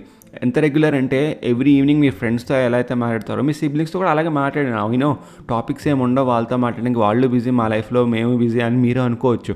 కానీ మీకు ఆ బాండ్ కావాలి. మీ కిడ్స్ వాళ్ళ కిడ్స్ కూడా అదే బాండ్తో మీరు ఎలా అయితే మీ చిన్నప్పుడు పెరిగారో అందరూ కలిసి, మీ కిడ్స్ వాళ్ళ కిడ్స్ కలిసి పెరగాలంటే మీరిద్దరూ ముందు మాట్లాడుకోవాలి సిబ్లింగ్స్.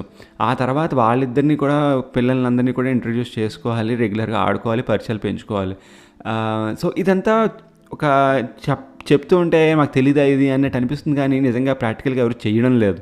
ఓకే, ఇది మీకు ఇప్పుడు తెలియదు దీని ఇంపాక్ట్. మీ పిల్లలు పెద్దవాళ్ళు అయ్యాక, అంటే ఈ జనరేషన్, ఇప్పుడు మీకు 5-6 ఇయర్స్ ఓల్డ్ పిల్లలు ఉంటే వాళ్ళు పెద్ద అయ్యాక ఎవరితో ఎలా ఇంటరాక్ట్ అవుతారు, వాళ్ళకి అసలు సపోర్ట్ అంటే సడన్గా ఏమైనా అయితే ఫ్యామిలీలో, ఓకే, ఇంటి పెద్దకి మదర్కి ఫాదర్కి ఏమైనా అయితే వాళ్ళకి ఎవరున్నారు ఇమీడియట్ ఫ్యామిలీ అంటే సిబ్లింగ్స్, వాళ్ళ బ్రదర్స్ వాళ్ళు ఉంటారు. మన బ్రదర్స్ సిస్టర్స్ వాళ్ళ పిల్లలు వాళ్ళకి అండగా ఉండాలి ఆ టైంలో. కానీ ఈ బాండ్ లేకపోతే అవునరా నా కజినే వాడు, బట్ ఏంటి నేను వాడితో చిన్నప్పటి నుంచి పెద్ద ఏం పెరగలేదు, అలాంటప్పుడు నాకు ఇప్పుడు వాడితో ఏంటి, వాటి రెస్పాన్సిబిలిటీ నాకేంటి అని అనుకునే ఛాన్సెస్ వస్తాయి ఆబ్వియస్గా.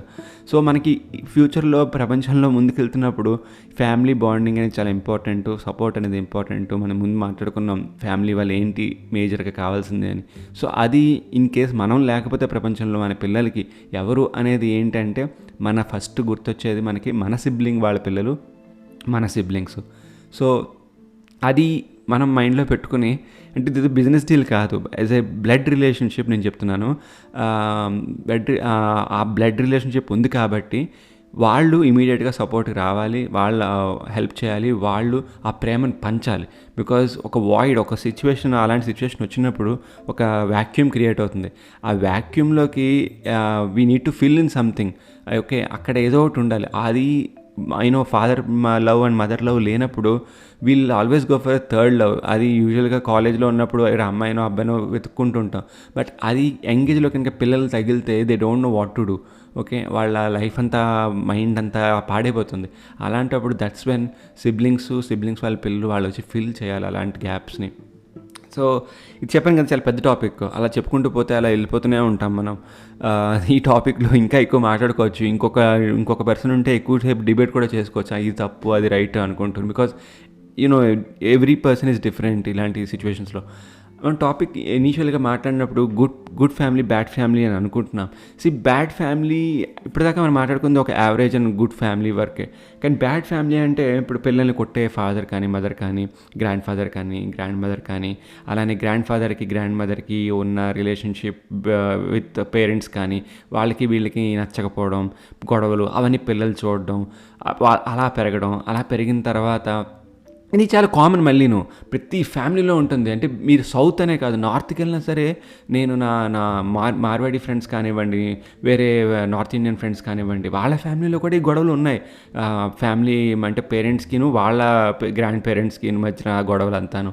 ఆ తర్వాత కోడలు ఈ పలానా రోజులు ఈ పలానా చెయ్యాలి అని ఇలాంటి రూల్స్, రెస్పాన్సిబిలిటీస్ ఇలాంటి పెట్టి గొడవలు పడుతున్న ఫ్యామిలీస్ కూడా ఇప్పటికీ ఉన్నాయి, లేవని కాదు. అది అంత మాత్రం అది బ్యాడ్ ఫ్యామిలీ అని అనట్లేదు. అది labelling bad family is wrong. కానీ ఏంటంటే అది పిల్లలు పెద్ద అయ్యే కొద్దీ మా ఫ్యామిలీ బ్యాడ్ ఏమో, ఇలా గొడవలు పడుతున్నారేమో అని అనుకోవచ్చు. బట్ పాయింట్ అది కాదు అక్కడ. గొడవలు పడడం ప్రతి ఫ్యామిలీలో జరుగుతుంది.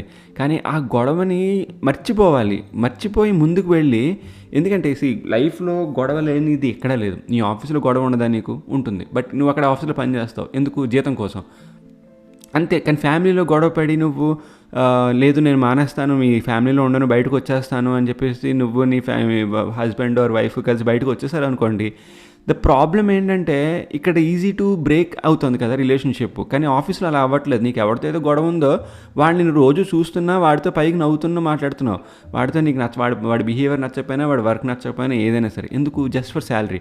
ఇక్కడ నీకు శాలరీ లేదు, నీకు ఒక కంఫర్ట్ ఉంది. ఏంటి? ఆయన మానేస్తాను, వీళ్ళతో మాట్లాడడం మానేస్తాను, వీళ్ళు కట్ చేసేస్తాను, వీళ్ళు అంటే నాకు ఇంకా ఇష్టం లేదు, వీళ్ళది నాకు సంబంధం లేదు. ఇది చాలా ఈజీగా మనం అనేస్తాం. ఎందుకంటే ఇక్కడ నీకు డైలీ నీ వర్క్ ఆగదు, నీ ఇల్లు గడవకపోవడం అనే కాన్సెప్ట్ లేదు వాళ్ళు లేకపోతే. అది నీకు తెలుసు, నీకు అర్థమైంది. ఓకే పర్లేదు, వీళ్ళతో నాతో మాట్లాడకపోతే ఏంటి పెద్ద, నా జీతం నాకు వస్తుంది, నా ఇల్లు నాకు గడుస్తుంది. అది ఇంకా ఒక 10-15 ఏళ్ళు 20 ఏళ్ళు నడుస్తుంది నీకు. మన ఏజ్ అయ్యే కొద్దీ మనకంటూ, అంటే మనకేదైనా అయితే, మనకేదైనా అవుతున్నట్టు సిచ్యువేషన్లో మనకంటూ ఒక దగ్గర ఫ్యామిలీ, ఒక నియరెస్ట్ రిలేటివ్ ఎవరైనా ఉంటే బాగున్ను అనే ఏజ్ ఒకటి వస్తుంది. ఆ ఏజ్ వచ్చినప్పుడు నీకు ఎవరు హెల్ప్ చేస్తాడు? నీ వర్కర్ వచ్చి హెల్ప్ చేస్తాడా? నీ కొలీగ్ వచ్చి హెల్ప్ చేస్తాడా? లేకపోతే నీ నైబర్ వచ్చి హెల్ప్ చేస్తాడా? ఇప్పుడు నువ్వు కింద పడిపోయావు, మీ వైఫ్ ఏమో నడ్డు నొప్పి, నీ వైఫ్ సేవలు చేయలేదు నీకు, నీ పిల్లలు ఏమో చదువుకోవడానికి వేరే యూనివర్సిటీలో ఉన్నారు, నీకు ఎవరు హెల్ప్ చేస్తారు? నీకు దగ్గరగా ఉన్న రిలేటివ్ వచ్చి హెల్ప్ చేస్తాడు. అబ్జర్వ్ చేసుకో, మీ పేరెంట్స్కి ఎవరు వచ్చి హెల్ప్ చేస్తున్నారు. ఇప్పుడు ఏదైనా అయితే మీ మదర్కో ఫాదర్కో, వాళ్ళ బ్రదరో వాళ్ళ సిస్టరో మీ పిన్నో మీ అత్తో ఎవరో వచ్చి హెల్ప్ చేస్తారు. ఎందుకు? వాళ్ళు కలిసి బాగా పెరిగారు చిన్నప్పటి నుంచి. ఈరోజు గొడవ పడినా రేపు వచ్చి మాట్లాడుకుంటారు. మాట్లాడుకున్న వాళ్ళు వచ్చి హెల్ప్ చేస్తున్నారు వాళ్ళకి. ఆ హెల్ప్ బాండింగ్ నువ్వు ఓకే నేను నర్సుని పెట్టుకుంటాను, అదే డబ్బు నర్సుని పెట్టుకుంటానంటే డబ్బు కోసం చేస్తుంది నర్సు, ఆ నర్సు వెళ్ళిపోతుంది. కానీ అక్కడ ఎమోషన్ అనేది లేదు కదా. నువ్వు రికవర్ అవ్వాలంటే నువ్వు ఎప్పుడైనా సరే సినిమాలో కూడా చూసుంటావు, మెడిసిన్ ఒకటే సరిపోదు అన్నిటికీ రికవరీ. నీకు ఎమోషనల్ కనెక్ట్ కూడా ఉండాలి రికవరీకి. ఆ పని చేసేవాళ్ళు, నీతో మాట్లాడేవాళ్ళు, నీకు పాజిటివ్గా నీకు మంచిగా మాట్లాడేవాళ్ళు, నీ జ్ఞాపకాలని గుర్తు చేసేవాళ్ళు, ఇలాంటివన్నీ ఉంటే నీ బాడీ కూడా హెల్ప్ అయ్యి తొందరగా రికవర్ అవుతుంది. అది నీ ప్రాబ్లం అవని, నీ బోన్ బ్రేక్ అవని, నీ బ్రెయిన్లో ఏదైనా అవని, నీకు ఆ ఫ్యామిలీ కనెక్ట్ ఉంటే కనుక నీకు తొందరగా రికవర్ అవుతావు. ఈ డాక్టర్ కూడా చెప్తాడు నీకు డైరెక్ట్గా నీకు అడిగితే కనుక. సో నీకు ఆ ఎమోషనల్ కనెక్ట్ నీకు నర్స్ ఇవ్వగలదా? ఇవ్వలేదు. కేర్ టేకర్ ఇవ్వగలదా? ఇవ్వలేడు. సో నీకు మేజర్గా ఎవరు ఇవ్వగలరు అనిపిస్తే నీ చుట్టాలు ఇవ్వగలరు, నీ కజిన్స్ ఇవ్వగలరు, నీ సిబ్లింగ్స్ ఇవ్వగలరు, నీ సిబ్లింగ్స్ వాళ్ళ పిల్లలు ఇవ్వగలరు. ఎప్పుడు నువ్వు వాళ్ళతో టైం స్పెండ్ చేసినప్పుడు, ఎప్పుడు నువ్వు వాళ్ళని కేర్ తీసుకున్నప్పుడు, ఎప్పుడు నువ్వు మీరందరూ కలిసి ఉన్నప్పుడు. కానీ ఇదంతా నువ్వు 20 ఏళ్ళు దూరంగా పెట్టేసి 25 ఏళ్ళ తర్వాత నువ్వు నీకు ఏదైనా అయిన తర్వాత వెంటనే కావాలి సపోర్ట్ అంటే ముందుకు వస్తారా అంటే మంచి వాళ్ళైతే నిజంగా వస్తారు. ఓకే, ఇప్పుడు 25 ఏళ్ళు 30 ఏళ్ళ తర్వాత కూడా మాట్లాడకపోయినా, నువ్వు సరిగ్గా మాట్లాడకపోయినా, వారు మీరిద్దరూ కలిసి పెరగకపోయినా, ఏదైనా ప్రాబ్లం ఉంది నాకు ఒక వారం రోజులు వచ్చి నాకు ఇలాగ హెల్ప్ చేయగలవా, ఇంట్లో కూడా ఇలా ఉంది అంటే డెఫినెట్గా వచ్చేవాళ్ళు కొంతమంది ఉంటారు మంచి వాళ్ళు నిజంగా. ఇప్పుడు అవసరం వచ్చింది వీడు అందుకే నా దగ్గరకు వచ్చాడు అని అనుకునే వాళ్ళు ఉంటే కనుక నీకు రారు. అది తప్పు ఎవరి సైడ్ నుంచి అవని. నువ్వు తప్పు గురించి ఎందుకు మాట్లాడుతున్నానంటే ఫ్యామిలీలో తప్పు అనేది జరుగుతూనే ఉంటుంది. Family is also, no family is perfect. Okay, ఏ ఫ్యామిలీ కూడా పర్ఫెక్ట్ కాదు. డబ్బు ఉంటే నీ ఫ్యామిలీ పర్ఫెక్ట్ అయిపోతుందా అనుకుంటే, అంబానీకి అంత డబ్బు ఉంది, అంబానీ లైఫ్లో ప్రాబ్లమ్స్ లేవా, వాళ్ళ ఫ్యామిలీలో ప్రాబ్లమ్స్ లేవా? ఆ ప్రాబ్లమ్స్ మనందరికి తెలియవా? కొన్ని ప్రాబ్లమ్స్ మనకి తెలిసిన కొన్ని ప్రాబ్లమ్సే మనం ఇంతలా చెప్తున్నామే. మనకు తెలియనివి ఎన్ని ఉండొచ్చు అంత పెద్ద ఇంట్లో, అంత పెద్ద ఫ్యామిలీలో. ఇంకా మనకు తెలియనివి ఎన్నెన్ని జరగచ్చు. Just like any other family. Just మనకి వాళ్ళకి డిఫరెన్స్ ఏంటంటే వాళ్ళ బ్యాంకులో 80,000 కోట్లు ఎంత ఉన్నాయి, మన బ్యాంకులో అవి లేవు, అంతే డిఫరెన్స్. బట్ ద యాటిట్యూడ్ అంత సేమ్. ఎందుకంటే that's Indian attitude or Indian mentality అనుకుందాం. అది ఓవరాల్గా హ్యూమన్ నేచర్ అది. ఏంటంటే ఇప్పుడు మనకి వీడు ఇలా చేశాడు, మనకి వాడు అలా చేశాడు, అది ఎందుకు ఏంటి అనేది మనం ఆలోచించకుండా మనకి వాడు ద్రోహం చేశాడో, మనకి అన్యాయం చేశాడో అనేది మనకి మైండ్లో ఎక్కువ ఉంటుంది. అంతేగాని వాడు మన బ్లడ్డే, వాడు మన సిబ్లింగే, వాళ్ళది మన పెంపకమే, మన తల్లిదండ్రుల పెంపకమే, అయినా వాడు ఇలా ఎందుకు అయ్యాడు అని చెప్పి మనం ఒక ఆలోచన ఉండదు. సెల్ఫిష్ అని చెప్పి మనం ఒక బ్రాండ్ వేసేస్తాం. లేకపోతే వాడు ద్రోహి, వాడు సరిగ్గా మాట్లాడు, వాడికి ఎంత ఎంత ఎంత సాయం చేసినా వాడు ఇలాగే ఉంటాడు అని ఇంకొంచెం బ్రాండింగ్ వేసేస్తాం. ఇదేంటంటే మనం నిజంగా చెప్తే మంచివాళ్ళు అంటే చదువుకున్న వాళ్ళు కొంచెం మంచివాళ్ళు అని నీకు అనిపిస్తాయి. నో వన్ ఈజ్ పర్ఫెక్ట్ అని చెప్పాను కదా. మీరు చెప్తే మారుతారు, పెద్దవాళ్ళు చెప్పిన చిన్నవాళ్ళు చెప్పిన. అరే ఎవ్వరు చెప్పినా మారర్రా బాబు, మా ఫ్యామిలీ ఇంతే అంటే అలాంటి ఫ్యామిలీలు కూడా ఉంటాయి. అలాంటి ఫ్యామిలీ నువ్వు హేట్ చేయాల్సిన పని లేదు, హేట్ చేయాల్సిన అవసరం అస్సలు లేదు. నువ్వు మెయిన్గా ఇక్కడ చేయాల్సింది ఏంటంటే సపోర్టివ్గా ఉండాలి. You don't be the person to break the family. నేను ముందు కూడా చెప్పాను కదా, నువ్వు ఆ బ్రేకింగ్ అనే రెస్పాన్సిబిలిటీ నువ్వు తీసుకోకు. అది నీకు గిల్ట్ నీకు ఎప్పుడు తెలుస్తుంది చెప్తున్నాను కదా. 30-40 ఇయర్స్ అయ్యాక, అంటే నీకు ఆల్రెడీ 20-25 ఉండి నీకు ఇంకో 30 ఇయర్స్ అయ్యాక నీకు ఆ గిల్ట్ ఫీలింగ్ నువ్వు నీ లాస్ట్ స్టేజెస్ ఆఫ్ లైఫ్లో, నీ 60 నుంచి ఇంకా నువ్వు అరే ఏంటి అయిపోయింది నా జీవితం, రిటైర్ అయిపోయింది నేను ఇప్పుడు ఏంటి అన్నప్పుడు నీకు ఆ గిల్ట్ ఫీలింగ్ అనేది పెరిగిపోతుంది. నేను ముందే ఎందుకు ఫర్గివ్ చేయలేదా అని నీకు ఆ ఫీలింగ్ వస్తుంది. నీకు ఆ ఫీలింగ్ అప్పుడు రాకుండా నువ్వు ఇప్పుడే కనుక తెచ్చుకుంటే, అఫ్కోర్స్ అదర్ పీపుల్ వాళ్ళు వీడు ఇప్పుడు నన్ను ఫర్గివ్ చేస్తాడు ఏదో తప్పు జరిగిన తప్పుకి, నేను మళ్ళీ ఇంకో తప్పు చేయొచ్చా అని నువ్వు అనుకుంటున్నావేమో. కానీ వాళ్ళు ఇంకో తప్పు చేయడానికి భయపడతారు నువ్వు ఒకసారి ఫర్గివ్ చేశాక. అది నువ్వు ఫర్గివ్ చేస్తే నీకు తెలుస్తుంది ఆ బాధ. నాకు లైఫ్లో కొంతమంది, అంటే నా ఫ్రెండ్స్ అవనివ్వండి, ఎవరైనా అవనివ్వండి, అక్కడక్కడ నా లైఫ్లో కొన్ని ఎదురు దెబ్బలు తగిలినప్పుడు ఐ నెవర్ హేటెడ్ ఎనీవన్. ఇప్పటికి కూడాను I still talk to those people. నాకు కొంచెం ఫ్రిక్షన్ తీసుకొచ్చిన వాళ్ళతో నేను ఇప్పటికీ మాట్లాడుతుంటాను నా లైఫ్లో. I ask them how are they doing and all that. But I try to meet them. నేను రీసెంట్గా వేరే ప్లేస్కి వెళ్ళినప్పుడు వాళ్ళు అక్కడ ఉన్నారని తెలిస్తే నేను ఫోన్ చేశాను, అరే నువ్వేంటి ఊర్లో ఉన్నావా, కలుస్తావా, నేను వచ్చాను ఇలా ఊర్లోకి అంటే, అన్ఫార్చునేట్లీ వాడు ఊర్లో లేడు, వాడు వేరే ఊరికి వెళ్ళిపోయాడు అని చెప్పాడు ఆ టైంకి, వారు ఎమర్జెన్సీ. ఆ తర్వాత 10 days తర్వాత వచ్చాక చెప్పాడు, నేను ఇంకా ఊర్లో ఉంటే నేను ఊర్లోకి వచ్చాను ఇప్పుడే అని చెప్పి. సో ఆ రిలేషన్షిప్ ఇంకా ఉంది నాకు. నాకు ఆ ఫ్రిక్షన్ లాంటిది ఏదైనా క్రియేట్ అయినా సరే వాళ్ళతోటి పాస్ట్లో, అంటే I don't hate any one, never hate any one. Situations వల్లే వాళ్ళు అలా బిహేవ్ చేశారు నా ఉద్దేశంలో. ఇప్పుడు ఆ సిచ్యువేషన్ మళ్ళీ అలా వస్తే వాళ్ళు అలా బిహేవ్ చేస్తారా అంటే, ఎప్పుడు చేస్తారంటే నువ్వు ఫర్గివ్ చేయనప్పుడు చేస్తారు వాళ్ళు. నువ్వు నిజంగా వాడు చేసిన తప్పుని, వాడికి తెలిసి చేసిన తప్పుని నువ్వు ఫర్గివ్ చేసావు అనుకో, సరేలే ఏదో చేసావు ఏదో ఒకటి, ఇక ముందు నుంచి ఇలా చేయకు అని నువ్వు వాటితో ఫేస్ టు ఫేస్ కళ్ళలో చూసి మాట్లాడి ఆ డైలాగ్ చెప్పేసిన తర్వాత డెఫినెట్గా వాళ్ళు నీతో మళ్ళీ తప్పు చేయడానికి 100 ఆలోచిస్తారు. వాడు ఆ నోట్ ఒక్కటోసారి తప్పు చేశాడు అనుకో, వాడికి ఇంకొక దారి లేదు, ఆ తప్పు చేశాడు అంతే. వాడు కావాలని చేశాడే కాదు, 100 సార్లు ఆలోచించాడు, 100 దారులు వెతికాడు, 100 దారిలోకి వాడి ఏమీ అవ్వలేదు. ఈ 101వ దారే వాడికి ఉంది, ఆ 101వ దారి నీకు అన్యాయం చేయడమే అనుకుందాం అంతే. ఇంకంతకు మించి మనం ఏం చేయాల్సింది లేదు అక్కడ. అంతేకాని మనం హేట్రేట్ పెంచేసుకొని కట్ చేసేసి, అఫ్కోర్స్ మనం 10 లక్షలు కష్టపడి సంపాదించాం అనుకోండి, ఆ 10 లక్షలు వేరే వాడికి ఎవరికి ఇచ్చాం, వాడు మనకి మళ్ళీ మాటలు లేవు, మాట్లాడుకోవడం లేవు, గత 15 ఏళ్ళగా మీరు దానికి వడ్డీ కడుతున్నారు, చాలా కోపం ఉంటుంది, మీ లైఫ్ సగం నాశనం అయిపోయింది అనుకుంటున్నారు మీరు ఈ టైంలో. అయినో కానీ మీరు వాడు కనిపిస్తే చంపేయాలి అన్నంత ఇది, లేకపోతే వాడి కష్టాల్లో ఉంటే ఆదుకోకూడదు అనేది మనకు ఆలోచనలో వస్తుంది ఆబ్వియస్గా. First thing it's human nature. మన ఎంత ఇదైనా సరే, ఎన్ని బుక్స్ చదివినా, ఎంత మంది స్పీచ్లు విన్నా సరే, ఫస్ట్ థింగ్ ఏంటంటే మనకు అన్యాయం చేసినాడు మనకి తిరిగి వస్తే వాడికి హెల్ప్ చేయకూడదు అనేది మనకి మైండ్లో ఉంటుంది. ద పాయింట్ ఈజ్, వాడు మన దగ్గరికి వచ్చాడంటే అది వాడి లాస్ట్ రిసార్ట్ అనుకోవాలి బేసిక్గా. ఎలా అయితే వాడు 100 సార్లు ఆలోచించి 101వ తప్పు చేయడానికి ఇంకా ముందుకు వెళ్ళాడో, అలాగే వాడు మన దగ్గరికి వచ్చాడంటే అది వాడు లాస్ట్ రిసార్ట్ అనే కదా. అంతేకాని మనం ఒక వెర్రిపప్ప అని కాదు. మనం అందరికీ అలా చేసి అందరితోని అలా ఉంటే ఆబ్వియస్గా అందరి దగ్గర ఫూల్ అయిపోతుంటే నేను వెర్రిపప్పనే అంటారు ఎవడైనా సరే. ఇప్పుడు ఇంకో రకమైన ఫ్యామిలీ ఏంటంటే, ఇప్పుడు పేరెంట్స్ పిల్లల్ని కొడుతూ ఉంటారు. నేను అది చూశాను, చిన్నప్పటి నుంచి చూశాను. అండ్ ఇప్పుడు కూడా మా ఏజ్లో వాళ్ళ పిల్లల్ని అప్పుడప్పుడు కొట్టడం నేను వింటున్నాను. అంటే నేను చూడలేదు, బట్ దే టెల్, ఇవాళ వీడి పడ్డాయి, ఇవాళ వీడు తిన్నాడు అని. పిల్లల్ని కొట్టడం అంటే ఐ డోంట్ అండర్స్టాండ్. వాళ్ళు తిరిగి కొట్టరనే కదా మనం మెయిన్ థింగ్ కొడుతున్నాం. Just like hitting someone, any animal that's not hitting us back. ఏదైనా ఒక పర్టికులర్ నేను ఎవడైనా తిరిగి కొడతానంటే నువ్వు వాడిని కొట్టవు కదా ఆబ్వియస్గా. పిల్లల్ని ఎందుకు కొడుతున్నామంటే వాడు వెళ్ళి కూర్చొని ఏడుస్తాడు 2 నిమిషాల్లో, తర్వాత వెళ్ళి వాడికి చాక్లెట్ ఇస్తే మర్చిపోతాడు అనే మేజర్ కాన్సెప్ట్ వల్ల వాడిని కొడుతున్నాం. అండ్ ఫస్ట్ థింగ్, వాడిని కొడుతున్నామంటే ద మీనింగ్ ఏంటి, వాడు మాట వినట్లేదు, అల్లరి చేస్తున్నాడు, నువ్వు చేయడంలో సంథింగ్ నీకు కోపం వచ్చి కొడుతున్నావు. ఇక్కడ నా దృష్టిలో పిల్లలకి చెప్తే వినట్లేదు అనే కాన్సెప్ట్ కన్నా, పిల్లలకి నువ్వు ఎలా చెప్తే వాళ్ళు వింటారనేది నువ్వు మేజర్గా తెలుసుకోవాలి. క్రాంకీగా ఉన్నాడు, లేకపోతే వాడు బాగా అల్లరి చేస్తున్నాడు, అసలు మాట వినడం లేదు, లేకపోతే ముగ్గురు కూర్చొని మాట్లాడుకుని ఉంటే వీడు వచ్చి అసలు మాట్లాడనివ్వట్లేదు అన్నప్పుడు ఒక దెబ్బేసేస్తాడు, సెట్ అయిపోతాడు అనుకుని దెబ్బేసేయడం చాలా ఈజీ. అంటే చేతికి అందుబాటులో ఉన్నది కాబట్టి ఒకటి వేసేస్తే అయిపోయింది. బజార్లో నిజంగా కొనుక్కుని రావాలి అంటే యూ విల్ థింక్ అగైన్. కార్లో వెళ్ళి నువ్వు బైక్లో వెళ్ళి వచ్చే టైంలో నీ మూడ్ మారుతుంది. కానీ ఇది మన చేతిలోనే ఉంది, ఒకటి పడేస్తే ఇది కామ్ అవుతాడు అనే ఉద్దేశంతో ఒకటి పడేస్తారు జనరల్గా పిల్లలకి. అది చాలా bad mentality. You are telling your kid that నువ్వు ఎవడైనా మాట అనిపోతే దెబ్బయ్యి ఆడు సెట్ అవుతాడని. ఓకే, అంటే నువ్వు దాదాగిరి నేర్పిస్తున్నావు పిల్లలకి లిటరల్గా.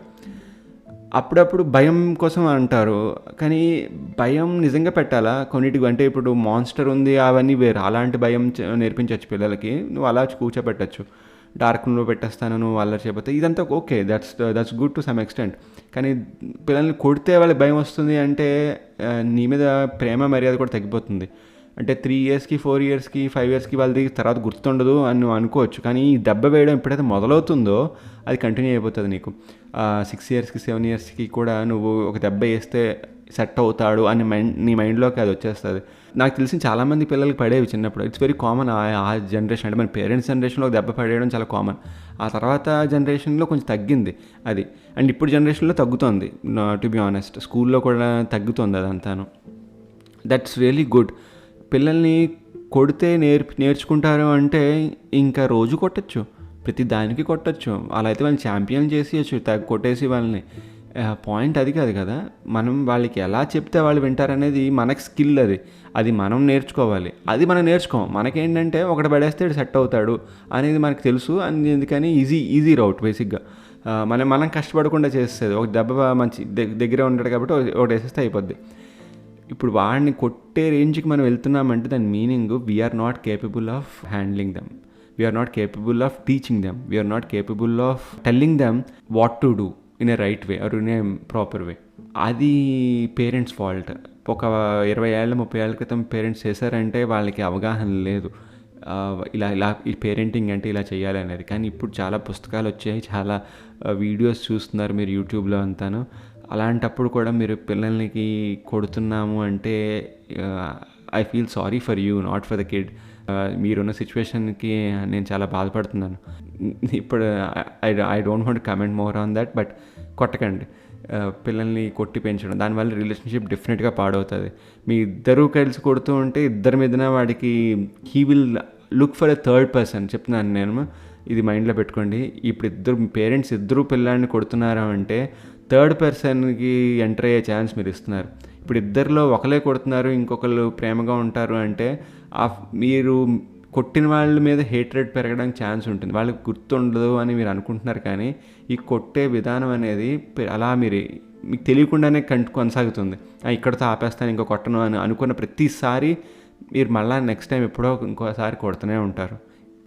సో ఈ జనరేషన్ వాళ్ళు ఎవరు అయితే ఆ పని చేయకూడదని నేను ఆశిస్తున్నాను అండ్ చేయకూడదని నేను చెప్తున్నాను కూడా. మీకు కావాలంటే మీరు చదవండి ఏవైనా ఎలా హ్యాండిల్ చేయాలి పిల్లల్ని ఇలాంటి సిచ్యువేషన్స్లో. అంతేకాని మీ హ్యాండ్ యూస్ చేసేసి ఒక దెబ్బ వేసేస్తే అయిపోతుందని మాత్రం అనుకోకండి. That's not right. So what to expect from a family? మేజర్గా చేయాల్సింది ఏంటంటే be kind to your family members.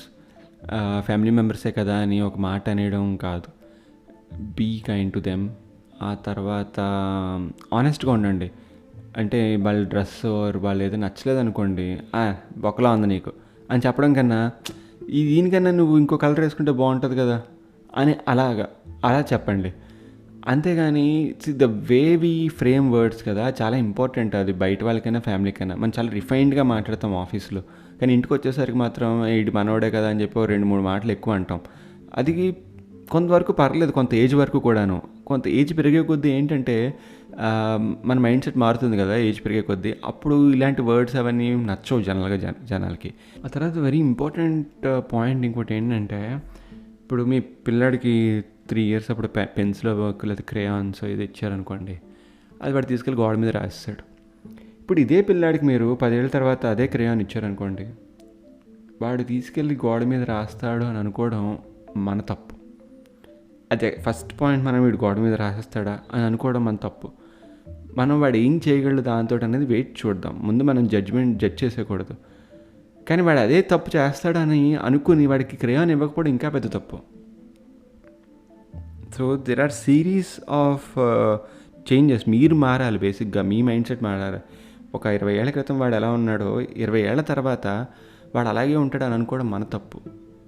అది చాలా బ్యాడ్ థింకింగ్. అది మీరు వాళ్ళతో రెగ్యులర్గా టైం స్పెండ్ చేస్తేనే అర్థమవుతుంది. ఆ తర్వాత మీకు కాన్ఫ్లిక్ట్స్ ఏమైనా ఉంటే ఫ్యామిలీలో కనుక కూర్చుని మాట్లాడుకోండి. అంతేకాని మాట్లాడుకోకుండా ఉండకండి. Talk to them. ఫ్యామిలీలో మనం మేజర్గా ఎప్పుడు అంటే నేను అబ్జర్వ్ చేసింది ఏంటంటే, మన ముందు జనరేషన్ కాకుండా ఈ పర్టికులర్ జనరేషన్ వాళ్ళు కొంచెం మాట్లాడడం మానేస్తారు వెంటనే. వీడితో ఇప్పుడు మాట్లాడితే ఆ టాపిక్ వస్తుంది, అందుకే ఇప్పుడు వీడితో మాట్లాడడం అని చెప్పి మొత్తం మాట్లాడడం మానేస్తారు ఆ టాపిక్. నన్ను అడిగితే ఎలాంటి కాన్ఫ్లిక్ట్స్ ఏమైనా ఉంటే రిజాల్వ్ చేసుకోండి. ఆ తర్వాత వినండి, అరిచేయడం కాదు. ఇప్పుడు నీకేం తెలియదు ఊరుకో అని మనం చాలా ఈజీగా చెప్పవచ్చు. కానీ వినండి, మీకేం తెలుసు అసలు వాళ్ళు ఏం చెప్పబోతున్నారో, వాళ్ళ పాయింట్ ఆఫ్ వ్యూ ఏంటో. అంతేకాని అరిచేసి మీరు ఏదో డామినెంట్గా ఉంటే అక్కడ మీరు ఆర్గ్యుమెంట్ విన్ అయిపోయారు అని అనుకోకండి. వాళ్ళ బాధ కూడా వినండి, వాళ్ళు ఏమంటున్నారో వినండి. అంతేకాని వాళ్ళు మాట్లాడుతున్నప్పుడు మధ్యలో మాట్లాడేసి ఏదో అరిచేసి కాన్వర్జేషన్లో విన్ అయిపోదాన్ని మాత్రం చూసుకుంటే రిలేషన్షిప్ పాడవుతుంది అంతే. అండ్ మీరు ఎలా గుర్తుండిపోతారంటే ఒక అరుస్తున్న మనిషిగా గుర్తుండిపోతారు. మామూలుగా మాట్లాడండి. ఆ తర్వాత బౌండరీస్ ఉంటాయండి అందరికీ. అది ఎలా చెప్పాలి మీకు, ప్రతివాడికి బౌండరీ ఉంటుంది.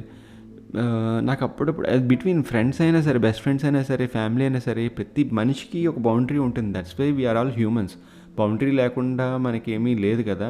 అలాంటి వీఆర్ నాట్ యానిమల్స్ బౌండరీస్ కోసము, వాళ్ళ టెరిటరీ కోసము ఫైట్ చేసుకోవడానికి. కానీ we have our own boundaries. Okay, మనం ఇంతే మాట్లాడాలి, ఈ టాపిక్ గురించి ఇంతే మాట్లాడాలి. Okay, you can't talk about sex with everyone in your family. You can't talk about sex in detail with your friends. Some other couple అదంతా మాట్లాడతావు మీ ఫ్రెండ్స్ తోటి, but you won't talk about your own sex life with your friends, right? Because there are some boundaries. Okay, same thing money అనేసరికి కొంతమందికి they won't tell in detail. అంతే, వాళ్ళ boundary అది they won't చెప్పరు. కానీ మనం అడుగుతూ ఉంటాం కొన్ని, అది అందరికీ నచ్చదు. అలాంటి బౌండరీస్ ఫ్యామిలీస్లో కూడా ఉంటాయి. ఆ తర్వాత ఆల్వేస్ గివ్ యువర్ బెస్ట్ ఫ్యామిలీకి మీరు బెస్ట్ ఎందుకు ఇవ్వాలంటే దే డిజర్వ్ ఇట్. మీతో పాటు పుట్టారు, మీతో పాటు పెరిగారు. నేను ముందు చెప్పినట్టు మీరు బెస్ట్ ఇవ్వండి అంటే it's not leaving the family and living somewhere. It's about living with the family and leaving your ego and leaving your other problems aside. ఆ తర్వాత హెల్ప్ అడగండి, ఏమైనా కావాలేమో అని అడగండి. మీరు ఎప్పుడో మెసేజ్లు పెట్టేసి ఏడాదికి ఒకసారి, పుట్టినరోజుకి, యానివర్సరీకి ఒకసారి, తర్వాత ఇలాగా ఫెస్టివల్స్కి మెసేజ్ పెట్టేసి కాదు. అడగండి మామూలుగా, ఎలా ఉన్నావు, ఏంటి, ఏమైనా హెల్ప్ కావాలా. నువ్వు ఏదో అడిగేస్తే వాళ్ళు నీ దగ్గర నుంచి కోట్లు అడిగేస్తారని కాదు. నువ్వు ఫస్ట్ థింక్ అవతల వాళ్ళు కూడా మంచిగానే వాళ్ళు ఉంటే ఉద్యోగం గట్ట చేసుకుంటూ really no one will ask for your help. వాళ్ళు ఏమంటారు, మహా అయితే ఏం లేదు అంత బాగానే ఉంది అనేస్తారు. ఒక మాట నువ్వు అడిగితే అది గుర్తుంటుంది. ఓకే, వీడికి ఉన్నాడు నాకు అండగా అని గుర్తుంటుంది. రేపు వాడు కష్టంలో ఉంటే వాడికి నాకు ఒకడు ఉన్నాడు అడగడానికి అని వాళ్ళకి గుర్తుంటుంది. అంతేకాని వాళ్ళు కష్టం వచ్చినప్పుడు నాకు ఎవడు లేడే అని బాధపడి వాళ్ళు ఏదో అగాత్యం చేసుకోవడానికి పాల్పడే అంత ఆలోచన వాళ్ళకి రాకూడదు. మనకు ఉన్నాడు ఒకడు, వాడిని అడగచ్చు, నాకు ఇలా డౌట్ ఉంది, నాకు అడగచ్చు, నాకు ఇది కావాలి, వాడిని అడగచ్చు, నాకు ఇక్కడ పెద్ద కష్టంగా ఉంది, వాడు ఒక సొల్యూషన్ ఇస్తాడు, అడగచ్చు అని ఆ భరోసా పక్కవాడికి కల్పించండి. పర్టికులర్గా సిబ్లింగ్స్కి నేను ఎందుకు చెప్తున్నానంటే ఇది చాలా రేర్ అయిపోయింది అండ్ ఫ్యూచర్లో ఇంకా దారుణం అయిపోతుంది. ఇది వింటూ ఉంటే మీరు మీ సిబ్లింగ్స్కి, మీ కిడ్స్కి డెఫినెట్గా అవి చెప్పండి. How to talk to your siblings, cousins, everyone. Arjun రెడ్డిలో డైలాగ్ ఉంటుంది, మన బాడీ మనకి సిగ్నల్ ఇస్తారా ఒక టైం అయిపోయింది ఇంకా అన్నీ ఆపేసి మూసుకుని కూర్చోవాలని.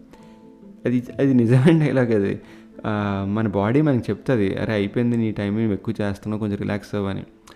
ఆ టైంలో నీకు కావాల్సింది ఆ రిలాక్సేషన్ ఏదైతే ఉందో అప్పుడు సడన్గా రాదు రిలాక్సేషన్. ఎందుకు రాదు అంటే నువ్వు ఇప్పటి నుంచి ప్రిపేర్ అవ్వాలి దానికి. నీ 60స్కి రిటైర్మెంట్కి ఎలా అయితే నువ్వు ఒక పెన్షన్ ప్లాన్ పక్కన పెట్టుకుంటున్నావో, పెన్షన్ ఫండ్ ఎలా అయితే పక్కన ప్రిపేర్ చేసుకుంటున్నావో, రిటైర్మెంట్ ఇన్కమ్ ఎలా అయితే ప్లాన్ చేసుకుంటున్నావో, నీ ఫ్యామిలీ ప్లాన్ కూడా రెడీ అవ్వాలి. ఫ్యామిలీ ప్లాన్ అంటే ఇక్కడ నువ్వు పిల్లల గురించి కాదు నేను మాట్లాడేది. నీ 60 తర్వాత నీతో టైం స్పెండ్ చేసే వాళ్ళ గురించి నువ్వు ఆలోచించాలి. వాళ్ళు ఎవరనేది నువ్వు చూసుకోవాలి. It's not that easy. పక్క వెళ్ళిపోయి నీ నేబర్తో వెళ్ళి కూర్చొని కబుర్లు చెప్తాను. నీ నేబర్గా 20లో ఉన్నాడు, ఉద్యోగం చేసుకుంటున్నాడు అనుకో, నేను దొబ్బే అంటాడు, తాత అంటాడు, పోరా అంటాడు, ఆడి పనిలో ఆడు బిజీగా ఉంటాడు. నువ్వు ఇక్కడ మేజర్గా చేయాల్సింది నీ చుట్టుపక్కల ఎవరు ఉంటారనేది. 60 తర్వాత మనకు కావాల్సింది డబ్బు అని మనం అనుకుంటున్నాం, కానీ మెయిన్గా కావాల్సింది మనశ్శాంతి. సో ఆ మనశ్శాంతికి మనం ఏం ప్రిపేర్ చేస్తున్నాం అంటే ముందు ఫ్యామిలీని ప్రిపేర్ చేయాలి, మన సిబ్లింగ్స్ ప్రిపేర్ చేయాలి, సిబ్లింగ్స్ వాళ్ళ పిల్లల్ని ప్రిపేర్ చేయాలి, మన ఫ్రెండ్స్ని రెడీగా ఉంచుకోవాలి, మనతో పాటు కూర్చుని అక్కడ కబుర్లు చెప్పుకోవడానికి సాయంత్రం అయితే. అంతేకాని నీకు 60 తర్వాత ఎవడూ లేడనుకో, రోడ్ తలుపు తీసి హాయ్ చెప్తే హాయ్ చెప్పడానికి, సాయంత్రం అయితే ఇద్దరు ముగ్గురితో మాట్లాడడానికి, నువ్వు ఎంత డబ్బు సంపాదిస్తే ఎందుకు? నువ్వు ఆ డబ్బులు లెక్క పెట్టుకుని రోజు తీసుకుని అప్పుడు టైంపాస్ అవుతుంది, అంతకన్నా ఇంకేం అవ్వదు నీకు. సో ఫ్యామిలీ నా లాస్ట్ పాయింట్ ఇక్కడ ఏంటంటే, ఫ్యామిలీలో రకాలు ఉంటాయి బాస్. అందరూ ఒకటి కాదు. ఎలా అవుతారు అందరూ ఒకటి? మనం పాత సేయింగ్ ఉంది కదా, మన చేతుకొని 5 వేళ్ళ ఒకలా లేవని. అయినో తల్లి గర్భంలోంచే పుట్టారు అందరూ. అండ్ సిబ్లింగ్స్ కూడా అంతే, ఒకే గర్భం షేర్ చేసుకున్నారు. అంత మాత్రాన వాళ్ళు మనలాగే ఉండాలి, మనలాగే ఆలోచించాలంటే తప్పు. కొంతమంది తెలివిగా ఉంటారు, కొంతమంది తెలివిగా ఉండరు. కొంతమంది చదువుకున్న వాళ్ళు ఉంటారు, కొంతమంది చదువుకున్న వాళ్ళు ఉండరు. అంత మాత్రాన మనము వాళ్ళని హేట్ చేయాల్సిన పని లేదు. అంటే ఇప్పుడు లాటరీ టికెట్ అందరూ కొంటారు, కానీ వాళ్ళే విన్ అవుతారు. అలానే మంచి పేరెంట్స్, మనకి డబ్బున్న పేరెంట్స్, మంచి పలుకుబడి ఉన్న పేరెంట్స్ అందరికీ ఉండరు. అది లాటరీ టికెట్ అనుకుందాం అంతే. ఆ లాటరీ టికెట్ రాలేదని చెప్పి మనం మరో రాకెట్ టికెట్ కొనడం మానేస్తామే ఏంటి? ట్రై చేస్తాం కదా. అలానే ఫ్యామిలీని కూడా సరిగ్గా ఉంచుకోవడానికి ట్రై చేసుకోవాలి. 10 సార్లు చేసుకోవాలి. తప్పదు. ప్రాబ్లమ్స్ అయితే ఉంటాయి డెఫినెట్గా. మీరు ఇప్పటికైతే అర్థమే ఉంటుంది. No life is easy. మనం వచ్చామంటే దాని రీజన్ ఏంటంటే ఏవో సెట్ చేయాలని వచ్చాం. అన్నీ సరిగ్గా ఉంటే మనం ఎందుకు వస్తాం? ఏదో సరిగ్గా లేదు కాబట్టి మనం పంపించారు ఇక్కడికి. అది మనం సెట్ చేసుకుందాం అంతే. అంతకు మించి నేనేం చెప్పలేను ఇంకా ఫ్యామిలీ గురించి. మీకు మీరు ఫిగర్ అవుట్ చేసుకోవాలి మీ ఫ్యామిలీ గురించి. ఎక్కువ ఎక్స్పెక్ట్ చేయకండి, ఎందుకంటే మన ఎక్స్పెక్టేషన్స్ పీక్లో ఉంటే వాళ్ళు కూడా మన నుండి పీక్లోనే ఎక్స్పెక్ట్ చేస్తారు. సో మీరు ఏ ఎక్స్పెక్టేషన్ అయితే పెడతారో వాళ్ళు అదే ఎక్స్పెక్టేషన్స్లో ఉంటారు. Be happy with your family. ఫ్యామిలీయే first. Don't be the first person to break the family. Never do that. ఆ గిల్ట్ మీకు పోదు, మీతో పాటు పోదు. మీ కిడ్స్ కూడా అది అంటుకోవచ్చు. వాళ్ళు కూడా ఫీల్ అవుతారు, అరే మా నాన్న ఎందుకు ఇలా చేశాడు రా అని. సో అది మాత్రం ఇవ్వకండి మీ ఫ్యామిలీకి. అప్పు ఇవ్వండి, తీర్చుకోవచ్చు. ఏదైనా జబ్బు వచ్చినా నయం చేసుకోవచ్చు. కానీ ఈగో, ద్వేషం, హేట్రెడ్ ఇదంతా it will kill you before your family. All the best. చివరిగా మీకు ఒక కథ చెప్తాను. ఆర్కా, ORCA అని చెప్పి ఒక రకమైన వేల్ ఉంది. మీరు చూసే ఉంటారు, వైట్ అండ్ బ్లాక్ కలర్లో ఉంటుంది. దాని మీద సినిమా కూడా తీశారు 1993-94లో. ఫ్రీ విల్లీ అని ఒక మూవీ తీశారు. మీరు గూగుల్ చేస్తే మీకు తెలుస్తుంది ఏ వేల్ గురించి మాట్లాడుతున్నాను అనేది. సో ఈ ఆర్కా ఇంకొక నేమ్ కిల్లర్ వేల్ అని పెట్టారు. మనమే పెట్టాం, మనుషులే పెట్టారు దానికి కిల్లర్ వేల్ అని. ఎందుకంటే దాని హంటింగ్ మెకానిజం చాలా డిఫరెంట్గా ఉంటుంది అండ్ బాగా హంట్ చేస్తుంది. ఇది మెజారిటీ తినేది పెంగ్విన్స్ని, సీల్స్ని, సీ లయన్స్ని, ఫిష్ని. ఈ ఆర్కా కిల్లర్ వేల్ అని పెట్టారు, కానీ ప్రపంచంలో ఎక్కడా కూడా ఈ ఆర్కా ఎప్పుడు కూడా ఒక హ్యూమన్ని హంట్ చేయలేదు, తినలేదు. ఎప్పుడు కూడా ఒక గిచ్చింది లేదు, గుచ్చింది లేదు హ్యూమన్ని. కానీ మనమే దానికి కిల్లర్ వేల్ అని పేరు పెట్టాం. అప్పుడు సైంటిస్టులు వీళ్ళందరూ కూడా ఇదెందుకు మనుషుల్ని ఎప్పుడు హర్ట్ చేయలేదు, మనుషుల్ని ఎందుకు ఎప్పుడు తినలేదు అని ఇన్వెస్టిగేషన్ స్టార్ట్ చేశారు.